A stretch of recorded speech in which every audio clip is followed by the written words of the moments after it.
अध्याय 81 बर्फ और आग। बधाई हो ग्रैंडमास्टर वांग, आपने एक उत्कृष्ट शिष्य को स्वीकार किया है।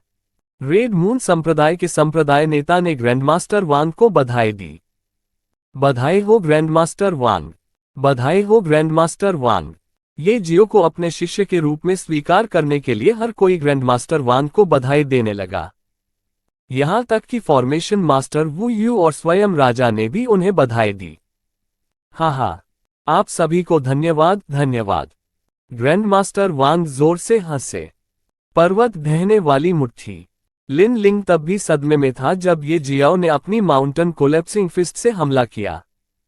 माउंटेन कोलैप्सिंग फिस्ट सिर्फ एक साधारण निम्न grade yellow rank martial art कौशल था। इसकी आक्रमण शक्ति बहुत अधिक नहीं थी, लेकिन ये जियाओ ने अपने हाथों को बीस्ट फायर से ढक लिया। उसकी पूरी मुट्ठी बैंगनी रंग की आग से जलने लगी। जिसने भी इसे देखा उन सभी ने सोचा कि यह कोई अग्नि प्रकार का मार्शल आर्ट कौशल है। आसपास तीव्र गर्मी फैलने लगी। वह अपने मुके के हमले से लिन लिंग की ओर झपटा। लिन लिंग अभी भी सदमे में थी, लेकिन उसकी ओर बढ़ती गर्मी ने उसे वास्तविकता में वापस ला दिया। उसके पास बर्फ तत्व का शरीर है और इस वजह से वह आग के प्रति बहुत अधिक संवेदनशील थी। उसके पास अपने मार्शल आर्ट कौशल के साथ जवाबी हमला करने के लिए पर्याप्त समय नहीं है, इसलिए उसने बस एक बार फिर अपना हाथ बर्फ में ढक लिया और ये जियाओ की आने वाली मुट्ठी पर मुक्का मारा। बूम! तुरंत एक विस्फोट हुआ और एक आकृति उड़ती हुई निकली। यह आकृति लिन लिंग थी। अपनी लापरवाही के कारण उन्हें इस समस्या का सामना करना पड़ा। वो फिर खड़ी हुई, लेकिन इस बार वो थोड़ा कांप रही थी। इस बार ये जियाओ के मार्शल आर्ट कौशल की आक्रमण शक्ति को देखकर कोई नहीं कहेगा कि यह low grade yellow rank martial art कौशल का हमला था। इसकी आक्रमण शक्ति लो ग्रेड प्रोफाउंड रैंक के मार्शल आर्ट कौशल के बराबर थी।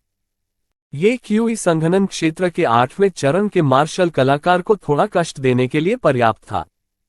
बर्फीला तूफान। इस बार लिन लिंग ने तुरंत हमला कर दिया। अचानक मैदान पर ठंडी हवा की लहर बहने लगी और ठंडी हवा के साथ आसमान से बर्फ भी गिरने लगी। कुछ ही देर में पूरा मैदान बर्फ से ढक गया। ये जियाओ ने भी खुद को बर्फ में आधा दबा हुआ पाया। उसे थोड़ा सा भी हिलने डुलने में बहुत दिक्कत होती है। वह बर्फ को पिघलाने और खुद को मुक्त करने के लिए फिर से बीस्ट फायर का उपयोग करना चाहता था, लेकिन ठीक इसी समय उसे ऐसा महसूस हुआ जैसे किसी चीज ने उसके पैर को पकड़ लिया हो और तुरंत उसे जोर से खींच लिया हो। ये जियो अचानक मैदान से गायब हो गया। सभी ने इधर उधर देखा, ये देखने की कोशिश की कि ये जियाओ कहाँ है, लेकिन वे उसे ढूंढने में असफल रहे। इस छोटी सी लड़की की आक्रमण शक्ति ज्यादा नहीं है, लेकिन उसका हर आक्रमण पेचीदा है। व्हाइट स्नो संप्रदाय के संप्रदाय नेता ने मैदान की ओर देखा और कहा, मैं इस छोटी लड़की को ले जाऊंगा। कोई भी अपना असंतोष नहीं दिखाता। व्हाइट स्नो संप्रदाय के संप्रदाय नेता ने संतुष्टि में अपना सिर हिलाया और फिर ग्रैंड मास्टर वांग की ओर देखा और खिलखिलाते हुए कहा, लगता है आपका शिष्य यहां हार जाएगा। ये सच नहीं हो सकता है। यह मत भूलो कि ये जियो के पास बीस्ट फायर है, जो किसी भी पानी या बर्फ जैसे हमले के लिए एकदम सही जवाबी हमला है। ग्रैंड मास्टर वांग केवल मुस्कुराए और कुछ नहीं बोले, लेकिन इसी समय प्रोफाउंड स्काई सेक्ट के संप्रदाय नेता की आवाज सुनाई दी। सभी ने सिर हिलाया। व्हाइट स्नो संप्रदाय के संप्रदाय नेता कुछ कहना चाहते थे, लेकिन वह प्रोफाउंड स्काई संप्रदाय के संप्रदाय नेता के शब्दों का खंडन करने के लिए खुद को तैयार नहीं कर सके, क्योंकि उन्होंने जो शब्द कहे थे वे सच थे। मैदान पर ये जियाओ कहीं नजर नहीं आया। इस समय लिन लिंग भी पसीने से लथपथ थी। पूरा मैदान बर्फ से ढका हुआ था, लेकिन लिन लिंग का माथा पसीने से ढका हुआ था। साफ लग रहा था कि वो किसी चीज को बाहर आने से रोकने की कोशिश कर रही थी, तभी तो उसके माथे से पसीना बह रहा था। इस समय मैदान पर बर्फ अचानक पिघलने और वाष्पीकृत होने लगी। जब बर्फ की केवल एक पतली परत बची तो वह अचानक फट गई और एक आकृति वहां से उछलकर ऊपर आ गई। ये जियाओ एक बार फिर मैदान में दिखे। उन्होंने 4-5 लंबी सांसें ली और तब जाकर खुद को स्थिर कर पाए। वह पूरे समय बर्फ में दबा रहा। वह कई बार बाहर आना चाहता था, लेकिन कोई चीज उसे रोक रही थी। यहां तक कि उसे बर्फ के अंदर अपना हाथ ले जाना भी बहुत मुश्किल लगता है। कुछ समय बाद उन्हें सांस लेने में दिक्कत होने लगी। लेकिन इस समय उसने बीस्ट फायर का इस्तेमाल किया और उस अज्ञात चीज को कमजोर कर दिया जो उसे बाहर आने से रोकने की कोशिश कर रही थी। आखिरकार वह बाहर आने में कामयाब हो गया। उन्होंने लिन लिंग को गंभीरता से देखा। इस बार उन्होंने अपने प्रतिद्वंद्वी को गंभीरता से लेना शुरू कर दिया। इससे पहले उन्होंने सोचा था कि केवल लिन हाओ और जू किंग को ही उनका सच्चा प्रतिद्वंद्वी माना जा सकता है, लेकिन अब उसे समझ आ गया कि वह यहां किसी को कम नहीं आंक सकता। प्रत्येक प्रतिद्वंद्वी पिछले प्रतिद्वंद्वी से अधिक शक्तिशाली है। ये जियाओ ने एक बार फिर अपनी मुट्ठी को बैंगनी रंग की बीस्ट फायर से ढक लिया और लिन लिंग की ओर झपटा। पर्वत ढहने वाली मुट्ठी। तुरंत पूरे मैदान में एक बार फिर तीव्र गर्मी फैलने लगी और बची हुई बर्फ भी गर्मी से पिघल गई। Ice hammer. लिन लिंग भी जोर से चिल्लाए और अपने दोनों हाथ आसमान की ओर उठा दिए। अचानक ठंडी हवा तेजी से बहने लगी और लिन लिंग के सिर के ऊपर हवा में एक भंवर बन गया। हवा के कारण धूल हवा में उड़ने लगी, लेकिन आश्चर्य की बात यह थी कि धूल भंवर में नहीं गई बल्कि हर दिशा में फैलने लगी। मैदान पर ज्यादा धूल नहीं थी, इसलिए ज्यादा दिक्कत नहीं हुई, लेकिन इसकी वजह से सभी लोग यह नहीं देख पा रहे थे कि मैदान में क्या हो रहा है। थोड़ी देर के बाद हवा बिखर गई और जब सभी ने वहां देखा तो उन्होंने पाया कि एक हथौड़ा जो बर्फ से बना था लिन लिंग के सिर के ऊपर हवा में तैर रहा था। ये बहुत बड़ा हथौड़ा था, लगभग 2 मीटर लंबा, और अकेले हथौड़े का सिर भी लगभग 1 मीटर लंबा था। ठीक इसी समय ये जियाओ की मुट्ठी लिन लिंग के सामने आ गई। हुआ। लिन लिंग ने ये जियाओ की ओर अपना हाथ लहराया जैसे कि वह उस पर कुछ फेंक रही हो। बर्फ का हथौड़ा जो चुपचाप हवा में तैर रहा था इस समय अचानक हिल गया। ये बहुत तेज था और पलक झपकते ही ये जियाओ के सामने आ गया। बूम। टकराना। ये जियाओ की माउंटेन कोलैप्सिंग फिस्ट, जिसे उसने बीस्ट फायर और लिन लिंग के आइस हैमर की मदद से अंजाम दिया, दोनों एक दूसरे से टकरा गईं। लोगों की भीड़ ने केवल ये जियाओ को मुंह से खून निकालता देखा और तुरंत मैदान पर दृश्य बदल गया। अचानक मंच पर घना कोहरा दिखाई देने लगा। इसने तुरंत पूरे क्षेत्र को कवर कर लिया। कोई भी यह नहीं देख पा रहा था कि मैदान में क्या हो रहा है। क्या हुआ? अचानक मैदान पर इतना कोहरा क्यों दिखाई देने लगा? मुझे कैसे पता चलेगा क्या हो रहा है? मैदान पर इतना कुछ देखकर लोग ऊंची आवाज में चर्चा करने लगे। क्योंकि सभी लोग एक साथ बोल रहे थे इसलिए ऐसा लग रहा था जैसे कोई युद्ध शुरू होने वाला हो। मौन। अचानक पूरे स्थान पर एक तेज आवाज गूंज उठी। सभी तुरंत शांत हो गए, क्योंकि वह आवाज किसी और की नहीं बल्कि एजियो ड्रैगन कंट्री के राजा की थी। तभी एक आदमी राजा के पीछे से निकलकर आकाश में उड़ गया और ठंडे स्वर में बोला, यहां इतना उपद्रव करने की कोई आवश्यकता नहीं है। यदि उपद्रव ही करना चाहते हो तो वापस चले जाओ। जहां तक मैदान पर कोहरे की बात है, ये जियो और लिन लिंग के हमलों की टक्कर के कारण हुआ था। एक बर्फ का उपयोग कर रहा था जबकि दूसरा आग का उपयोग कर रहा था। ये जियो के हमले को एक दुर्लभ अग्नि प्रकार के मार्शल आर्ट कौशल द्वारा निष्पादित किया गया था, जबकि लिन लिंग का हमला आइस हैमर पूरी तरह से बर्फ से बना था। जब बर्फ और आग का मिलन हुआ तो परिणाम कोहरे के रूप में सामने आया, जिसे आप सभी मैदान पर देख रहे हैं। ये बिल्कुल कोहरा नहीं है बल्कि धुआं है। नहीं, वाष्प। इसे यहीं छोड़ दो। मुझे आशा है कि अब सभी लोग समझ गए होंगे।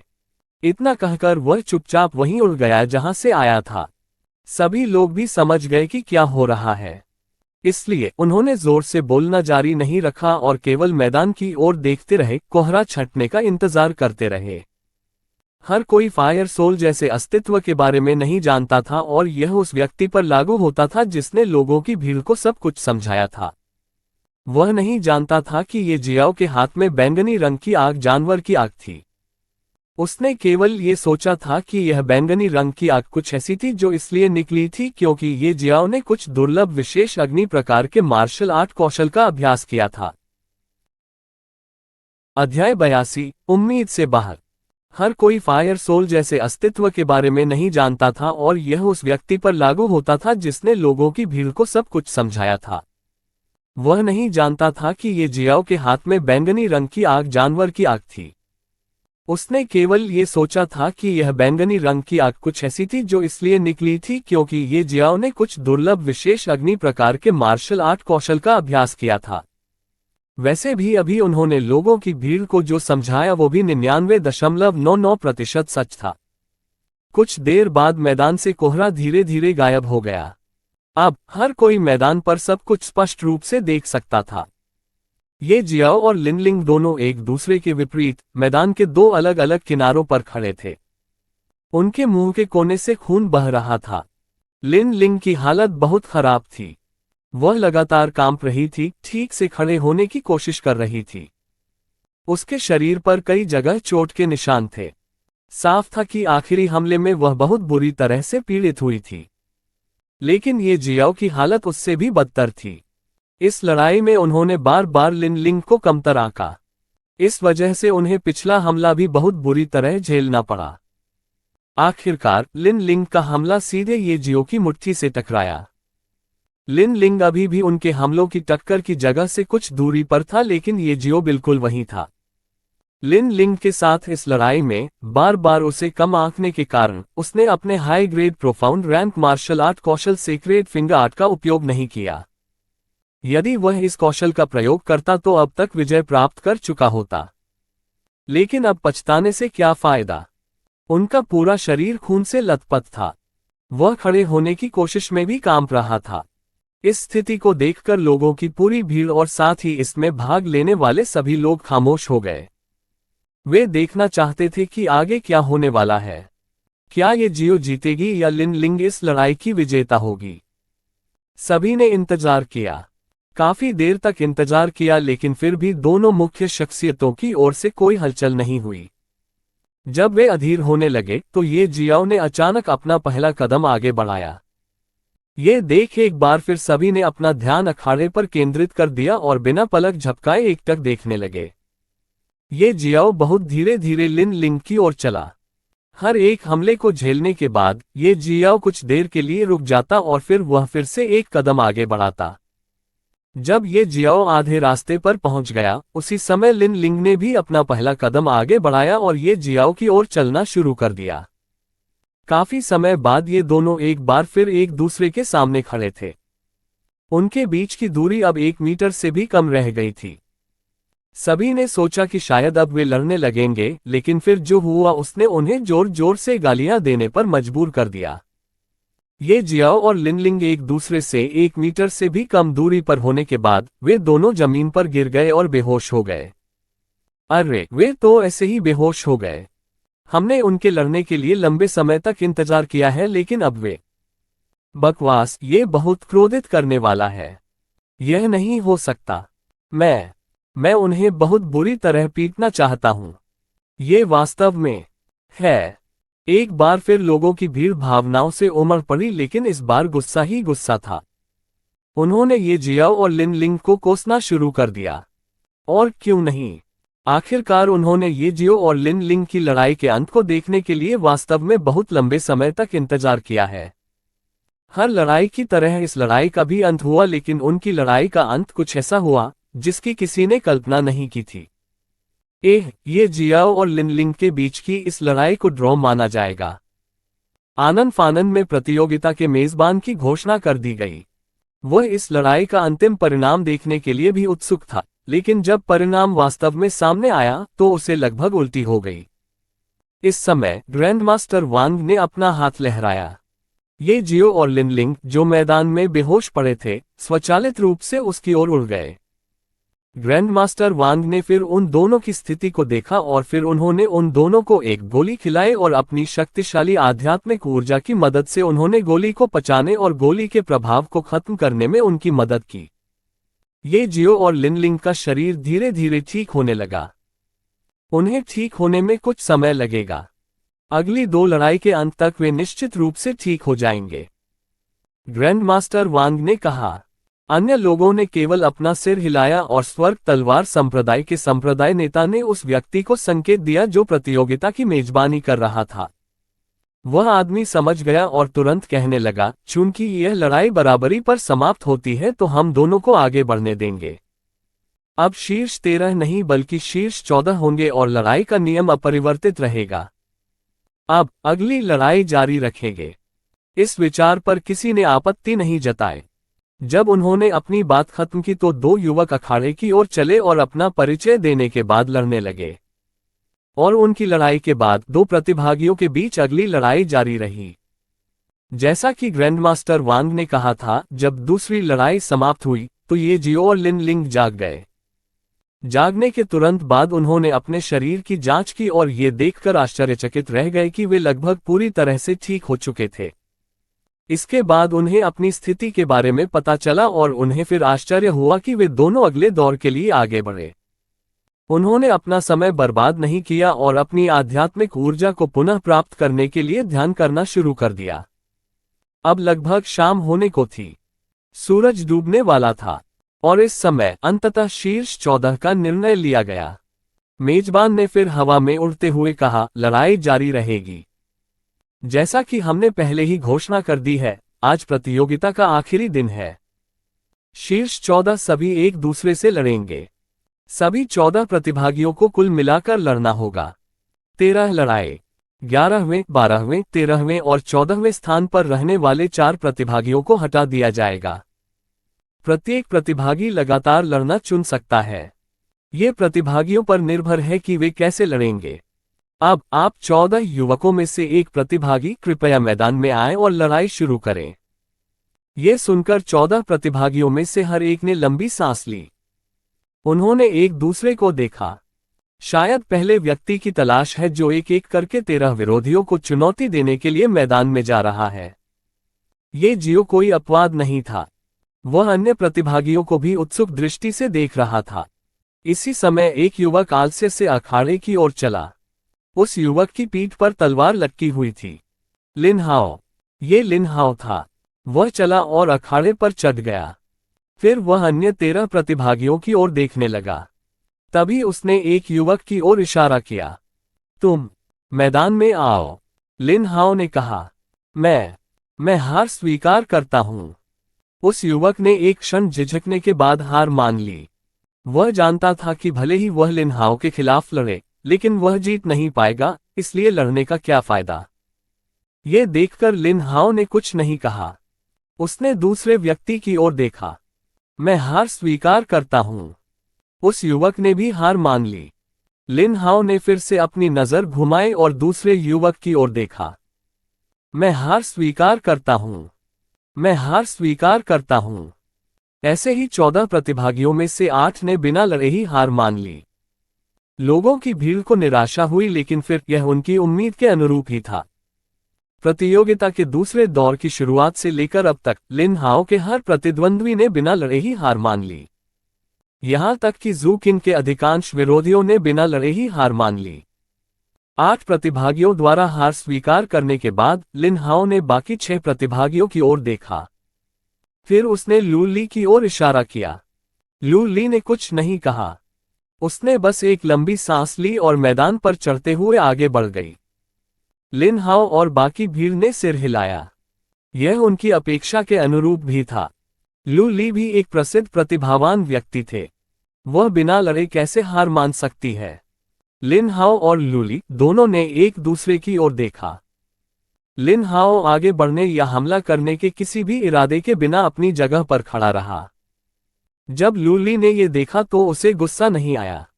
उसने फिर एक लंबी सांस ली और फिर लिन हाओ पर हमला करते हुए आगे बढ़ी। पानी की गोली। वह लिन हाओ से 2 मीटर की दूरी पर दिखाई दी और उस पर हमला कर दिया। अचानक पानी से हवा में दसियों गोलियां निकलीं और लिन हाओ की ओर चलीं। लिन हाओ अभी भी अपनी जगह पर खड़ा था। जब पानी की गोली उसके शरीर को छूने ही वाली थी, अचानक लिन हाओ के शरीर से एक आभा फूट पड़ी जो ओरिजिन कोर दायरे के एक मार्शल कलाकार की थी। लू ली की दसियों पानी की गोलियां तुरंत बिखर गईं। अध्याय 83 लिन हाओ बनाम ये जियो। लिन हाओ के शरीर से निकली आभा से लू ली की दसियों पानी की गोलियां तुरंत बिखर गईं। मैं हार स्वीकार करता हूं। लू ली ने निराशा में हार स्वीकार की। वह शुरू से ही जानती थी कि वह लिन हाओ के साथ ये लड़ाई हारने वाली है, लेकिन फिर भी उसके दिल में कहीं ना कहीं एक उम्मीद थी कि वह जीत सकती है। उसने सोचा कि लिन हाओ अभी भी क्यूई कंडेंसेशन क्षेत्र के चरम पर एक मार्शल कलाकार था, लेकिन अब जब लिन हाओ ओरिजिन कोर क्षेत्र मार्शल कलाकार की आभा के साथ उभर आया, तो उसके दिल से थोड़ी सी आशा तुरंत खत्म हो गई। लिन हाओ जीत गया। एक बार फिर मेजबान ने नतीजे की घोषणा की। उसके बाद लिन हाओ ने फैंग लिन की ओर इशारा किया और फैंग लिन ने भी बिना लड़े ही हार मान ली। क्या मैं मूर्ख हूं? क्या मैं ओरिजिन कोर रियलम के मार्शल आर्टिस्ट के खिलाफ भी जीत सकता हूं? क्या लड़ने की भी जरूरत है? अगर मैं उससे लड़ूंगा भी तो जाहिर तौर पर मैं हार जाऊंगा। इतने सारे लोगों के सामने खुद को शर्मिंदा करने के बाद सीधे हार स्वीकार करना सबसे अच्छा है। ये देखकर लिन हाओ ने फिर बिना किसी भावना के बाकी 3 प्रतिभागियों की ओर देखा। ये 3 प्रतिभागी थे ये जियो, जू किंग और लिन लिंग। फिर उसने लिन लिंग की ओर देखा और उसने भी उसकी ओर देखा। उन दोनों की आंखों में थोड़ा सा दुख और कड़वाहट का भाव झलक रहा था। मैं हार स्वीकार करता हूं। लिन लिंग ने भी बहुत धीमी आवाज में हार स्वीकार की। लिन हाओ ने कुछ देर तक बिना कुछ कहे लिन लिंग को देखा और लिन लिंग ने भी लिन हाओ को देखा। फिर लिन हाओ ने अपना सिर थोड़ा घुमाया और जू किंग और ये जियो की ओर देखा। ये दोनों उनके प्रतिद्वंद्वी बनने के योग्य लोग थे। इस बार लिन हाओ द्वारा उनमें से किसी एक की ओर इशारा करने की प्रतीक्षा किए बिना ये जियाओ मैदान की ओर चल दिया। ये जियाओ को अखाड़े की ओर चलते देखकर जू किंग, जो भी अखाड़े की ओर चलने वाला था, ने एक भी कदम आगे बढ़ाए बिना खुद को अपने रास्ते पर रोक लिया। उन्होंने ये जियो को गंभीरता से देखा जो क्यूई संक्षेपण क्षेत्र के 7वें चरण में था। इस समय उन्हें यह भी याद आया कि बैटल रॉयल से पहले लिन हाओ ने उनसे क्या कहा था। ये जियाओ शक्तिशाली था और वह उसे कम नहीं आंक सकता। ये जियाओ सतह पर जो दिखता था उससे कहीं अधिक शक्तिशाली है। हालांकि उसके दिल में अभी भी संदेह था, लेकिन उसने फिर भी लिन हाओ की बातों पर भरोसा करना चुना। जब भी ये जियाओ की लड़ाई की बारी आती, जू किंग हमेशा उसकी सभी लड़ाइयों को गंभीरता से देखता था। फिर भी वह लिन लिंग के साथ पिछली लड़ाई तक उसमें कुछ खास नहीं देख पा रहा था। वह बैंगनी रंग की लौ, उसे लगा कि ये जियाओ के हाथ में बैंगनी रंग की लौ खतरनाक थी और इससे खतरा पैदा हो सकता था। लेकिन फिर भी यह इतनी बड़ी समस्या नहीं थी। फिर क्यों वास्तव में लिन हाओ ने ये जियो को इतना महत्व क्यों दिया? जू किंग इसे समझ नहीं पा रही थी। इस समय जब उन्होंने ये जियाओ को अपने प्रतिद्वंद्वी को चुनने के लिए लिन हाओ की प्रतीक्षा किए बिना ही मैदान की ओर चलते देखा, तो फिर से पता चला कि ये जियो दूसरों से अलग था। उनका ये साहस ही काबिले तारीफ था। अब वह देखना चाहता था कि ये जियाओ लिन हाओ के खिलाफ कैसा प्रदर्शन करेगा। ये जियाओ पहुंचे और लिन हाओ के सामने खड़े हो गए। ये देखकर कि यह ये जियो था, लिन हाओ का भावहीन चेहरा अचानक एक दुर्लभ मुस्कान से बदल गया। उसने ये जियाओ की ओर अपना सिर हिलाया और ये जियाओ भी उसे देखकर मुस्कुराया। फिर दोनों ने एक दूसरे के खिलाफ लड़ने का रुख कर लिया। पर्वत ढहने वाली मुट्ठी। ये जियाओ ने अपनी मुट्ठी को जानवर की आग से ढकते हुए फिर से अपनी पहाड़ी ढहने वाली मुट्ठी को अंजाम दिया। उसने लिन हाओ की छाती पर मुक्का मारा। लिन हाओ फिर से origin core realm martial artist की आभा से जगमगा उठा और सिर्फ अपनी आभा से ये जियाओ के मुट्ठी हमले को रोकने की उम्मीद कर रहा था। ऐसा नहीं था कि वह ये जियाओ को कम आंक रहा था। बात सिर्फ इतनी थी कि वह ये देखना चाहता था कि वह सिर्फ अपनी आभा से ये जियाओ के कितने हमले को रोक सकता है। टकराना। लिन हाओ की आभा के कारण ये जियाओ के हमले की आधी ताकत कम हो गई थी, लेकिन फिर भी ये लिन हाओ की छाती से टकराया और लिन हाओ को 5 कदम पीछे हटने के लिए मजबूर होना पड़ा। अत्यंत शक्तिशाली। ये देखकर जू किंग प्रशंसा करने से खुद को नहीं रोक सके। फिर वह लिन लिंग की ओर देखने लगा। लिन लिंग क्यूई कंडेंसेशन क्षेत्र के 8वें चरण में केवल एक मार्शल कलाकार थी और उसने ये जियो के एक ही मुट्ठी के हमले को कई बार झेला। इससे पता चला कि वह भी कमजोर नहीं थी, वह बहुत मजबूत थी। 5 कदम पीछे हटने के बाद लिन हाओ खुद को संतुलित करने में कामयाब रहे। फिर उसने अपना सिर उठाया और हल्के से सिर हिलाते हुए मुस्कुराया। आइए अपने सबसे शक्तिशाली हमले के साथ हमला करें। हम एक हमले के साथ विजेता का फैसला करेंगे। आइए व्यर्थ लड़ाई लड़ने में अपना समय बर्बाद न करें, लिन हाओ ने मुस्कुराते हुए कहा। ये जियाओ को भी समझ में आ गया कि उन शब्दों के पीछे लिन हाओ का क्या मतलब था। चाहे वह लिन हाओ के खिलाफ कितना भी संघर्ष करेगा, परिणाम वही होगा। यह उसका नुकसान होगा क्योंकि वह कमजोर था और लिन हाओ मजबूत था।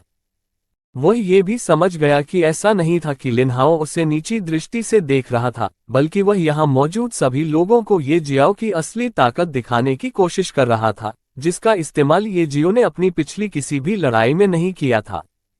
लिन हाओ के खिलाफ अपने निम्न स्तर के कौशल के साथ लड़ना वास्तव में किसी भी लायक नहीं था। जब वह एक ही चाल से सीधे परिणाम पा सकता है तो समय क्यों बर्बाद करे। आज के बाद जब हम अगली बार मिलेंगे तो वह समय आज जैसा नहीं होगा। उस समय मैं तुम्हें अपने साथ गंभीरता से लड़वाऊंगा। ये जियाओ ने एक लंबी सांस ली और फिर कहा। लिन हाओ केवल मुस्कुराए और सही तौर पर कुछ नहीं कहा, लेकिन अपने दिल में वह कुछ सोच रहे थे। शायद नहीं। जब हम अगली बार मिलेंगे तो मैं अभी जो हूं उससे भी ज्यादा ताकतवर हो जाऊंगा। उस चीज की सहायता से मेरी साधना की गति कुछ ऐसी है जिसे राक्षसी माना जा सकता है। यदि मेरी किस्मत अच्छी न होती तो मैं उसी स्थान पर मर गया होता। उस चीज से मुझे बहुत मदद मिली और तलवार के बारे में मेरी समझ भी एक नए दायरे को छूने वाली है। मेरी खेती भी केवल एक छोटे वर्ष में बॉडी टेम्परिंग क्षेत्र के दूसरे चरण में एक कृषक से बढ़कर एक मूल क्षेत्र कृषक बन गई। मेरी साधना की इस गति की बराबरी कोई कैसे कर सकता है। शायद अगली बार जब हम मिलेंगे तब भी आप क्यूई संघनन क्षेत्र में होंगे जबकि मैं एक मार्शल किंग होगा। आखिरकार वह चीज स्वर्ग को चुनौती देने वाली है। लिन हाओ ये बातें सोचने लगा और फिर हकीकत में आ गया। हाँ, हम उस समय देखेंगे, लिन हाओ ने कहा। फिर उसने अपनी तलवार अपनी पीठ से निकाली और उसे अपनी छाती तक उठा लिया। चलो शुरू करो, लिन हाओ ने कहा। ये जियाओ ने भी सिर हिलाया। एक ही हमले, सबसे मजबूत हमले से लड़ाई का नतीजा तय करने का क्या मतलब है? ब्लू क्लाउड संप्रदाय के संप्रदाय नेता ने धीमी आवाज में बुदबुदाया। बिल्कुल। देखने से लिन हाओ और ये लड़का ये जियो एक दूसरे को जानते हैं। और लिन हाओ के शब्दों से मैं ये निष्कर्ष निकालता हूं कि शायद ये जियो के पास अभी भी एक तुरुप का पत्ता है जिसका उपयोग उसने अपनी आखिरी लड़ाई में नहीं किया था। व्हाइट स्नो संप्रदाय के संप्रदाय नेता ने कहा। ऐसा कैसे हो सकता है? अगर उसके पास वास्तव में तुरुप का इक्का था तो उसने लिन लिंग के साथ अपनी लड़ाई में इसका इस्तेमाल क्यों नहीं किया? स्वर्ग तलवार संप्रदाय के संप्रदाय नेता ने सूंघा। ग्रैंड मास्टर वांग ने स्वर्ग तलवार संप्रदाय के संप्रदाय नेता की ओर देखा।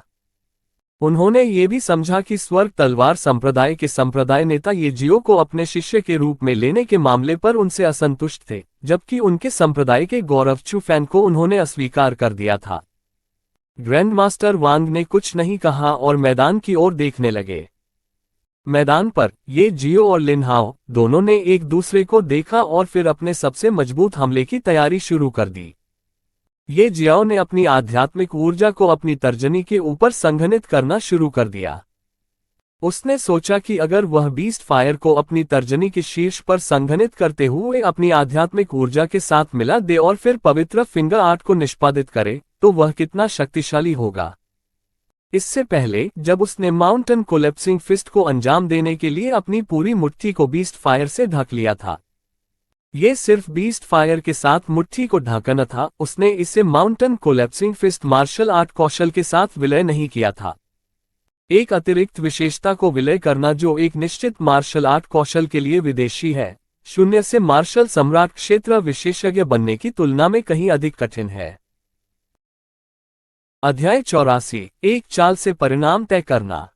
ये जियो इस समय खुद को चोट नहीं पहुंचाना चाहता था, इसलिए उसने पवित्र फिंगर आर्ट को निष्पादित करने के लिए बीस्ट फायर को अपनी आध्यात्मिक ऊर्जा के साथ विलय करने का प्रयास नहीं करने का फैसला किया। वह सामान्यतः अपने दाहिने हाथ की तर्जनी के ऊपर आध्यात्मिक ऊर्जा को संघनित करता रहा। दूसरी ओर ठीक वैसे ही जैसे लिन हाओ ने आयनबैक एप्स के नेता को मारने के लिए क्लाउड स्मोक फॉरेस्ट में किया था, वह अपनी तलवार को एक हाथ से अपनी छाती के करीब लाया और अपने दूसरे हाथ से धीरे धीरे उसे सहलाया। अचानक उसकी तलवार तीव्र लाल रोशनी के साथ चमकी। एक भयानक तलवार की आभा ने पूरे मैदान को घेर लिया। तीव्र लाल रोशनी लगातार तेज होती गई और मैदान पर तलवार की आभा भी अधिक से अधिक भयावह होती गई। ये जियाओ को भी महसूस हुआ कि यह तलवार की आभा उस तलवार से निकल रही थी जो लिन हाओ के हाथ में थी। इस समय उसे ऐसा महसूस हुआ मानो वह किसी भयानक तलवार विशेषज्ञ के सामने खड़ा हो। उसे ये भी लग रहा था कि वह अपने high grade profound rank martial art कौशल सेक्रेड फिंगर आर्ट से लिन हाओ के इस हमले को नहीं रोक पाएगा। केवल अगर उसके पास अपनी हमलावर शक्ति की तीव्रता बढ़ाने का कोई तरीका होता तो कम से कम वह लिन हाओ के इस भयानक हमले को रोकने की क्षमता रखता। ये भी पहली बार था जब उसे असहाय और कमजोर महसूस हुआ। उसने कभी नहीं सोचा था कि लिन हाओ की खेती बढ़ने के बाद उसकी ताकत इतनी बढ़ जाएगी। अखाड़े में उतरने से पहले वह अभी भी सोच रहा था कि भले ही वह लिन हाओ के खिलाफ जीत नहीं सकता, लेकिन कम से कम वह इतनी बुरी तरह से नहीं हारेगा। लेकिन अब लिन हाओ के इस भयानक तलवार के हमले का सामना करने के बाद उसे ऐसा लग रहा था जैसे कि उसके पास लिन हाओ के इस हमले के सामने खड़े होने के लिए पर्याप्त ताकत भी नहीं है।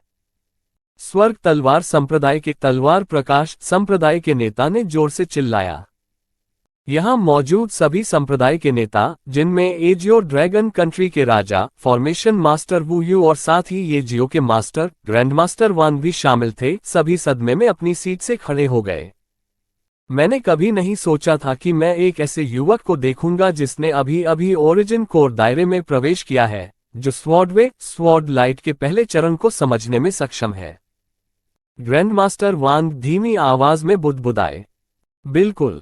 और अधिक चौंकाने वाली बात यह है कि वह इस छोटे से देश एजियो ड्रैगन कंट्री से है, जिसे ग्रैंड जिया साम्राज्य के अधिकार क्षेत्र में आने वाले सबसे छोटे देशों में से एक के रूप में जाना जाता है। फॉर्मेशन मास्टर वू यू ने भी कहा। उसका चेहरा भी सदमे से भर गया। ये हमारे एजियो ड्रैगन कंट्री के पहले पीक मार्शल सम्राट रियलम मार्शल आर्टिस्ट के रूप में जाना जाता है। म्यूचेन स्वॉर्डवे के पहले चरण को समझने में भी सक्षम था और स्वॉर्ड लाइट को संघनित करने में सक्षम था, लेकिन उस समय वह पहले से ही था मार्शल सम्राट क्षेत्र के 5वें चरण में। उनकी मृत्यु के बाद तब से अब तक एक भी व्यक्ति ऐसा नहीं था जो तलवार मार्ग को समझने में सक्षम हो। और यह छोटा लड़का लिन हाओ वह तलवार मार्ग के पहले चरण को समझने में सक्षम था जब उसने मूल कोर क्षेत्र में प्रवेश किया था। यदि यह चमत्कार नहीं है तो क्या है? रेड मून संप्रदाय के संप्रदाय नेता ने लिन हाओ की ओर देखते हुए कहा। मेरा स्वर्ग तलवार संप्रदाय वह संप्रदाय है जो मुख्य रूप से तलवारों की खेती पर ध्यान केंद्रित करता है। मुझे उम्मीद है कि यह लड़का लिन हाओ मेरे स्वर्ग तलवार संप्रदाय में प्रवेश करना चुनेगा। स्वर्ग तलवार संप्रदाय के संप्रदाय नेता ने धीमी आवाज में कहा। उसे सुनकर एजियो ड्रैगन देश के राजा सहित शेष 4 महान संप्रदायों के अन्य सभी संप्रदाय के नेता मुड़े और उसे तिरस्कारपूर्ण दृष्टि से देखा। हे उनका तिरस्कारपूर्ण रूप देखकर स्वर्ग तलवार संप्रदाय के संप्रदाय नेता थोड़ा शर्मिंदा महसूस करते हुए हंसे। लेकिन अपने इरादे में उन्होंने पहले ही लिन हाओ को भर्ती करने और उन्हें हर कीमत पर अपने शिष्य के रूप में लेने का निर्णय ले लिया था, चाहे कुछ भी हो। न केवल उन्होंने बल्कि सभी संप्रदाय के नेताओं और स्वयं राजा ने भी अपने दिल में यह निर्णय लिया। इस स्तर की प्रतिभा कौन नहीं चाहता जो तलवार की रोशनी को समझ सके। तलवार का रास्ता, तलवार की रोशनी। ये जियाओ के साथ साथ उपस्थित सभी लोगों ने सुना कि 5 महान संप्रदायों के संप्रदाय के नेता और राजा और अन्य लोग किस बारे में बात कर रहे थे। परंतु यद्यपि उन्होंने सुना कि वे किस बारे में बात कर रहे थे, फिर भी वे इसके पीछे का अर्थ नहीं समझ पाए। ये जियाओ दूसरों की तरह ही था। ये पहली बार था जब उसने स्वॉर्ड वे और स्वॉर्ड लाइट के बारे में सुना। फिर वह प्राचीन पिल भगवान की उन सभी यादों से गुजरा जिन्हें वह अनलॉक करने में कामयाब रहा। उसके दिमाग में अभी भी 2/3 यादें कैद थीं जिन्हें वह अपनी मौजूदा ताकत से खोलने में असमर्थ था।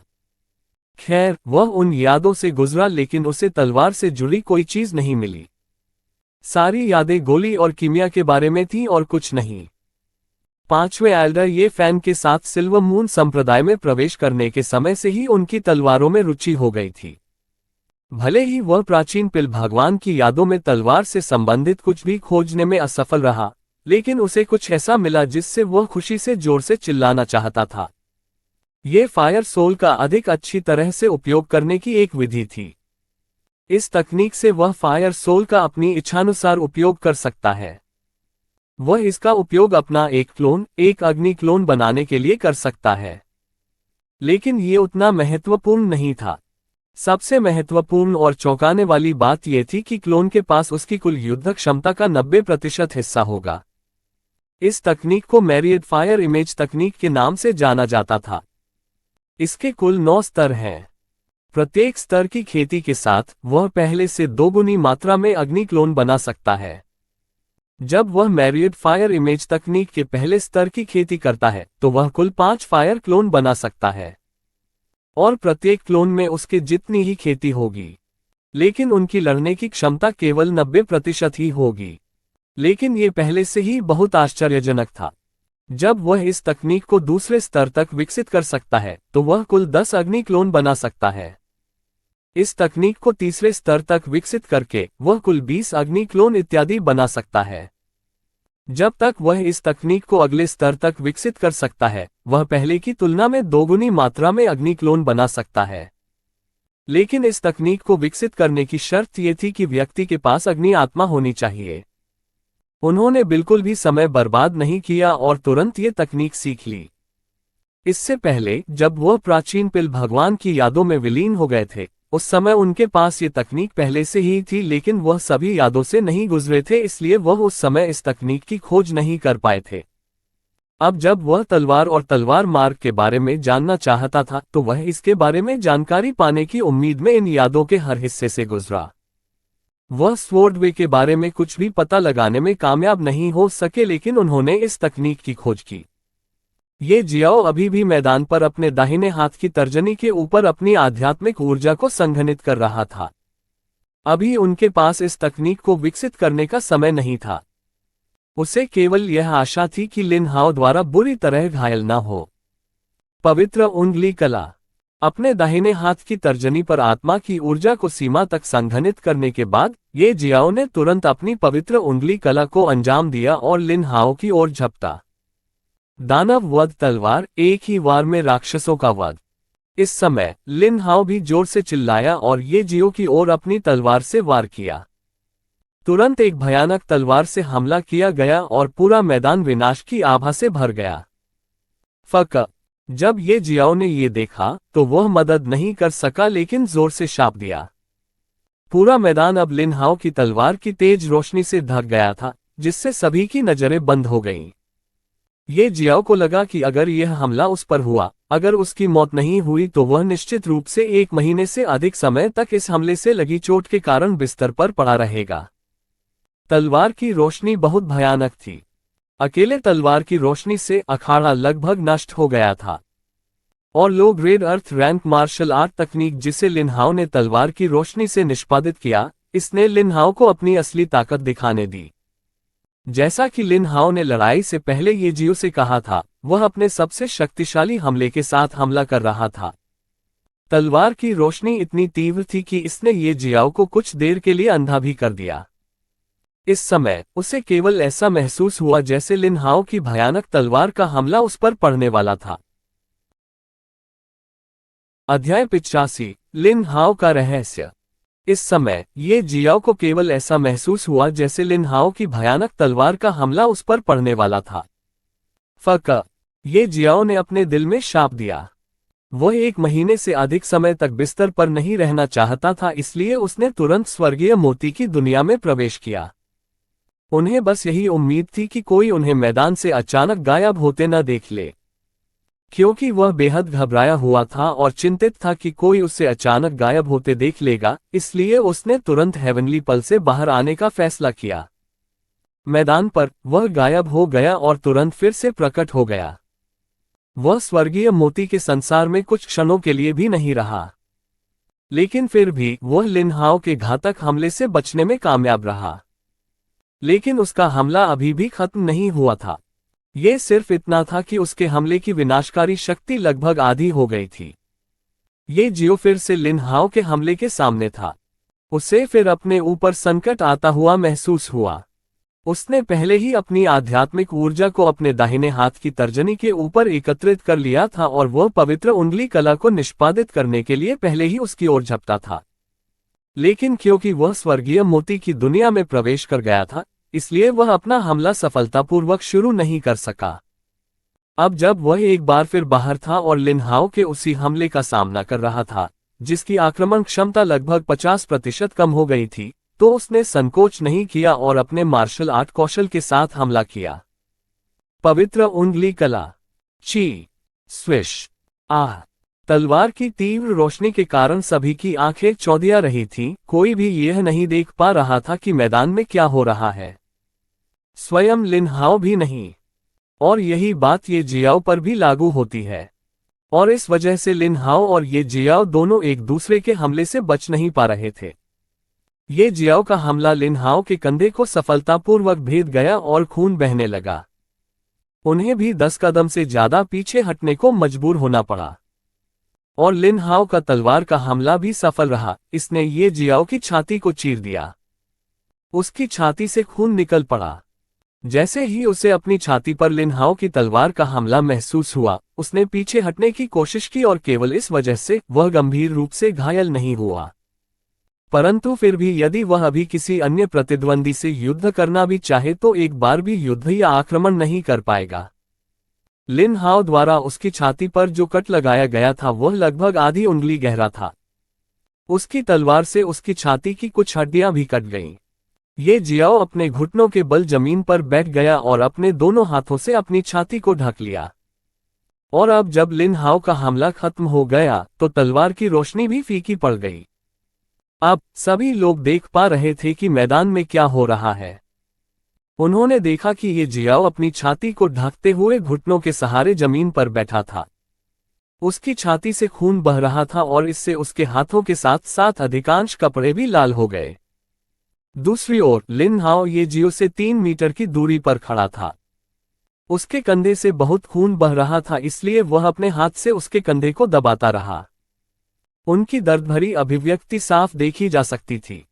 यह है वह उस भयानक हमले के तहत लिन हाओ को घायल करने में सक्षम था। लिन हाओ के कंधे से खून बहता देख जू किंग हैरान रह गया। उसने सोचा कि अगर वह लिन हाओ के उस भयानक हमले का सामना कर रहा था तो लिन हाओ को घायल करना तो दूर, वह उस हमले का सामना भी नहीं कर पाएगा। अंडस को अखाड़े पर अंडस को। लिन हाओ ने अपना सिर उठाया और ये जियाओ की ओर देखा जो अपने रक्तस्राव को रोकने की कोशिश कर रहा था। उन्होंने कहा, मैंने कभी नहीं सोचा था कि तुम मुझे चोट पहुंचा सकते हो। तुम मेरे हमले के तहत अपनी पूरी उंगली मेरे कंधे में छेदने में कामयाब रहे। मेरा विश्वास करो, तुम मुझे घायल करने वाले पहले व्यक्ति हो। और अगर किसी भी संयोग से हम फिर से लड़ते हैं, मैं गारंटी देता हूं कि तुम मुझे छू भी नहीं पाओगे। उनकी आवाज पहले तो नम्र लग रही थी, लेकिन अंत में उनका लहजा अहंकारी हो गया। ये जियाओ ये सुनकर कुछ हद तक अप्रसन्न हुआ। भले ही वह अभी लिन हाओ का प्रतिद्वंद्वी नहीं था, लेकिन भविष्य में क्या होगा। स्वर्गीय मोती को अपने पास रखते हुए इस दुनिया में ऐसा कोई नहीं है जिसके खिलाफ वह नहीं लड़ सकता। हाँ, उससे मजबूत बनने में थोड़ा समय लगेगा, लेकिन वह मजबूत जरूर बनेगा। चाहे वह मार्शल सम्राट क्षेत्र हो या मार्शल पूर्वज क्षेत्र, एक दिन वह निश्चित रूप से इन क्षेत्रों तक और ऐसी गति से खेती करेगा जिसका कोई मुकाबला नहीं कर सकता। वह लिन हाओ को अपना दोस्त मानता था, एक ऐसा दोस्त जो उसके साथ बराबरी के स्तर पर लड़ सकता है। लेकिन लिन हाओ की नज़र में वह उनका प्रतिद्वंद्वी भी नहीं था। शायद लिन हाओ की नज़र में वह कोई ऐसा व्यक्ति था जो गलती से उसके साथ सड़क पार कर गया था। मैं जानता हूं ये बातें सुनना अच्छा नहीं लगेगा और मेरी ये बातें तुम्हें दुख पहुंचाएंगी, लेकिन ये सच है। कुछ देर रुकने के बाद लिन हाओ ने फिर कहना शुरू किया। फिर उसने ये जियाओ को ध्वनि प्रसारण भेजा और कहा, मैं तुम्हें अपने बारे में एक रहस्य बताता हूं जो मेरे अलावा इस दुनिया में कोई नहीं जानता।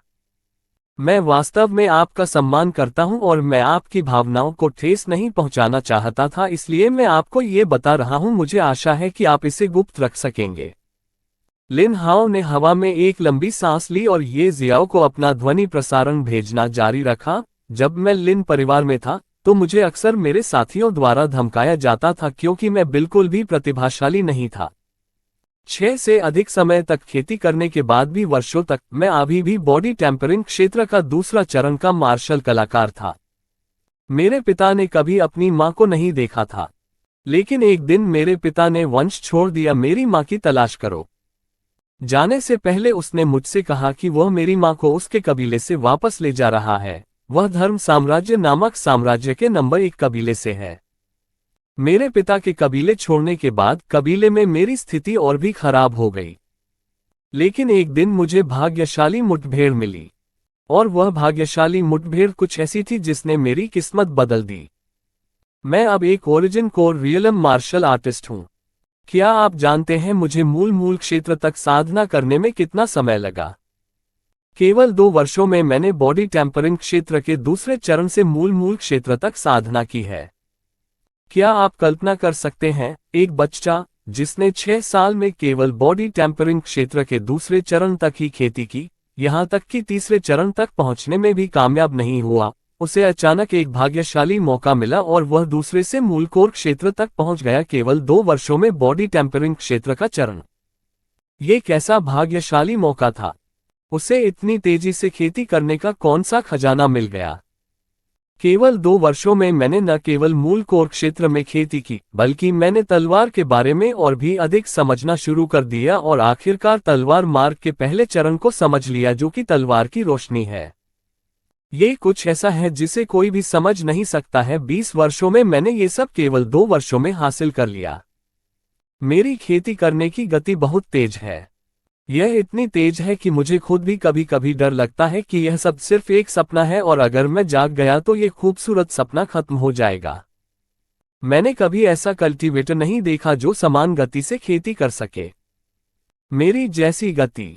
इसीलिए मैंने तुमसे कहा था कि अगर हम अगली बार लड़ेंगे तो तुम मुझे कभी घायल नहीं कर पाओगे।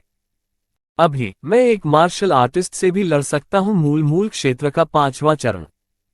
मैंने आपको अपना सबसे कीमती रहस्य इसलिए नहीं बताया क्योंकि मुझे आप पर भरोसा है। मुझे सिर्फ आपका चरित्र पसंद है। मैं आपसे केवल 2 बार मिला हूं। मैं आप पर कैसे भरोसा कर सकता हूं? सिर्फ 2 मुलाकातों में आप पर भरोसा करना मेरे लिए असंभव है। तो फिर सवाल यह है कि मैंने तुम्हें अपने रहस्य क्यों बताए? ठीक है, लिन हाओ ने ये जियाओ की ओर देखते हुए पूछा और ये जियाओ ने अनजाने में अपना सिर हिला दिया। मैं अपना सबसे कीमती रहस्य किसी को भी बताने वाला मूर्ख नहीं हूं। जैसा कि मैंने आपको पहले बताया था, मुझे आपका चरित्र पसंद है। क्लाउड स्मोक फॉरेस्ट में आप जानते थे कि मैं कौन था, लेकिन फिर भी आपने मुझे नजरअंदाज कर दिया। मुझे पता है कि आप थे बिल्कुल भी अहंकारी नहीं। बात सिर्फ इतनी थी कि आप मुझसे परेशान नहीं होना चाहते थे। अगर उस समय आपकी जगह कोई होता तो वे मेरे तलवे चाटना शुरू कर देते। अध्याय 86, टूटी हुई तलवार। आयनबैक वानरों के समूह को मारने के बाद जब मैंने तुमसे कहा था कि यदि तुम प्रतियोगिता में अपने उड़ान प्रकार के मार्शल आर्ट कौशल का उपयोग करोगे तो तुम आसानी से शीर्ष 10 में स्थान पा सकते हो, लेकिन उस समय तुमने मुझसे कहा था कि तुम अपने उड़ान प्रकार के मार्शल आर्ट कौशल का उपयोग नहीं करोगे। प्रतियोगिता में फ्लाइंग टाइप मार्शल आर्ट कौशल जाहिर तौर पर आप किसी का ध्यान आकर्षित नहीं करना चाहते थे। अगर आपकी जगह कोई और होता तो वह प्रतियोगिता में जीतने और रैंक करने के लिए फ्लाइंग टाइप मार्शल आर्ट कौशल का भी उपयोग करता, ताकि सबके सामने दिखावा किया जा सके। इससे ये पता चलता है कि आप दूसरों से कितने अलग हैं। लेकिन फिर भी यह मुझे आप पर भरोसा करने के लिए पर्याप्त नहीं है। मैं सिर्फ आप पर दांव लगा रहा हूं। जैसा कि आपने मुझे उस समय बताया था कि आपके पास होने की जानकारी है, एक उड़ान प्रकार का मार्शल आर्ट कौशल एक रहस्य है। मैं ये भी आशा करता हूं और चाहता हूं कि आप मेरा रहस्य अपने तक ही सीमित रखें। मैं आपको ये सब इसलिए बता रहा हूं क्योंकि मैं नहीं चाहता कि आप मेरे बारे में नकारात्मक राय रखें। यह मत सोचिए कि मैं घमंडी हूं और मैं आपको अपनी नजरों में नहीं डाल रहा हूं। मैं सिर्फ ये तथ्य बता रहा हूं कि आप ऐसा करेंगे। अगली बार अगर हम लड़ेंगे तो मुझे घायल नहीं कर पाओगे। ये कहकर लिन हाओ चुप हो गए। वह बस ये जियाओ को घूरता रहा, उसकी प्रतिक्रिया देखना चाहता था। दूसरी ओर ये जियाओ भी हैरान था, इस हद तक हैरान था कि वह इससे ज्यादा हैरान नहीं हो सकता था। उसने कभी नहीं सोचा था कि लिन हाओ उसे अपना सबसे कीमती और मूल्यवान रहस्य इस तरह बताएगा। उसने उससे ये भी कहा कि वह उस पर विश्वास नहीं करता। वह बस उस पर भरोसा करने पर दांव लगा रहा था। और लिन हाओ का भाग्यशाली मौका उसके जैसा नहीं है। अपने भाग्यशाली अवसर का सामना करने के बाद लिन हाओ की किस्मत बदल गई। उनकी खेती इतनी बढ़ गई। उन्होंने तलवार मार्ग को समझ लिया। और क्या पता कुछ और भी था या नहीं। ये जियाओ भी बिल्कुल लिन हाओ जैसा ही था। स्वर्गीय मोती के हृदय में प्रवेश करने के बाद उसका भाग्य भी बदल गया। लेकिन उसका भाग्यशाली मौका लिन हाओ से भी अधिक स्वर्ग विरोधी था। लिन हाओ अपने भाग्यशाली अवसर का सामना करने के बाद 2 साल में ओरिजिन को रियलम मार्शल आर्टिस्ट बन गए, लेकिन उन्होंने केवल 1 महीने के समय में क्यूई कंडेंसेशन रियलम के 7वें चरण में प्रवेश किया। और इससे भी अधिक, वह ओरिजिन कोर दायरे का कृषक बनने से बहुत दूर नहीं था। उसे विश्वास था कि अगर वह चाहे तो 2 सप्ताह से भी कम समय में ओरिजिन कोर दायरे तक पहुंच सकता है। फिर उसने सोचा कि अगर लिन हाओ की जगह वह होता, तो क्या वह अपना रहस्य किसी को बताता? जवाब था नहीं। वह निश्चित रूप से अपने सबसे अनमोल रहस्य, स्वर्गीय मोती के बारे में किसी को नहीं बताएगा। मैं वादा करता हूं, मैं आपके संप्रदाय के बारे में किसी को नहीं बताऊंगा। कभी नहीं। ये जियाओ ने लिन हाओ से अपना रहस्य अपने तक ही सीमित रखने का वादा किया। वह वास्तव में एक चरित्रवान व्यक्ति है। ये जानने के बाद भी कि मेरे पास स्वर्ग को चुनौती देने वाला खजाना है, उसकी आंखों में लालच का एक भी निशान नहीं है। लिन हाओ ने मन ही मन सोचा और सिर हिलाया। ये जियाओ की आंखों में लालच का कोई निशान न देखकर उसे भी राहत महसूस हुई। उन्होंने सही व्यक्ति पर दांव लगाया। लिन हाओ ये लड़ाई जीत गया। मेजबान पहले ये देखकर थोड़ा झिझका कि ये जियो और लिन हाओ ने लड़ाई जारी नहीं रखी, और ये देखने के बाद कि उनमें से किसी ने भी उससे जवाब नहीं दिया, उसने परिणाम की घोषणा की। लड़ाई का परिणाम घोषित होने के बाद ये जियाओ खड़े हुए और मैदान से नीचे चले गए। और चलते चलते उसने लिन हाओ से ये भी कहा, चाहे तुम्हारी साधना कितनी भी तेज क्यों न हो और तुम कितने भी शक्तिशाली क्यों न हो जाओ, मैं निश्चित रूप से हमारी अगली लड़ाई जीतूंगा। अच्छी तरह से खेती करना याद रखें, क्योंकि अगली बार चाहे कुछ भी हो, नुकसान आपका ही होगा। ये जियाओ ने अपना हाथ हवा में लहराया और मैदान से बाहर चला गया। लिन हाओ ये जियाओ की पीठ को घूरता रहा।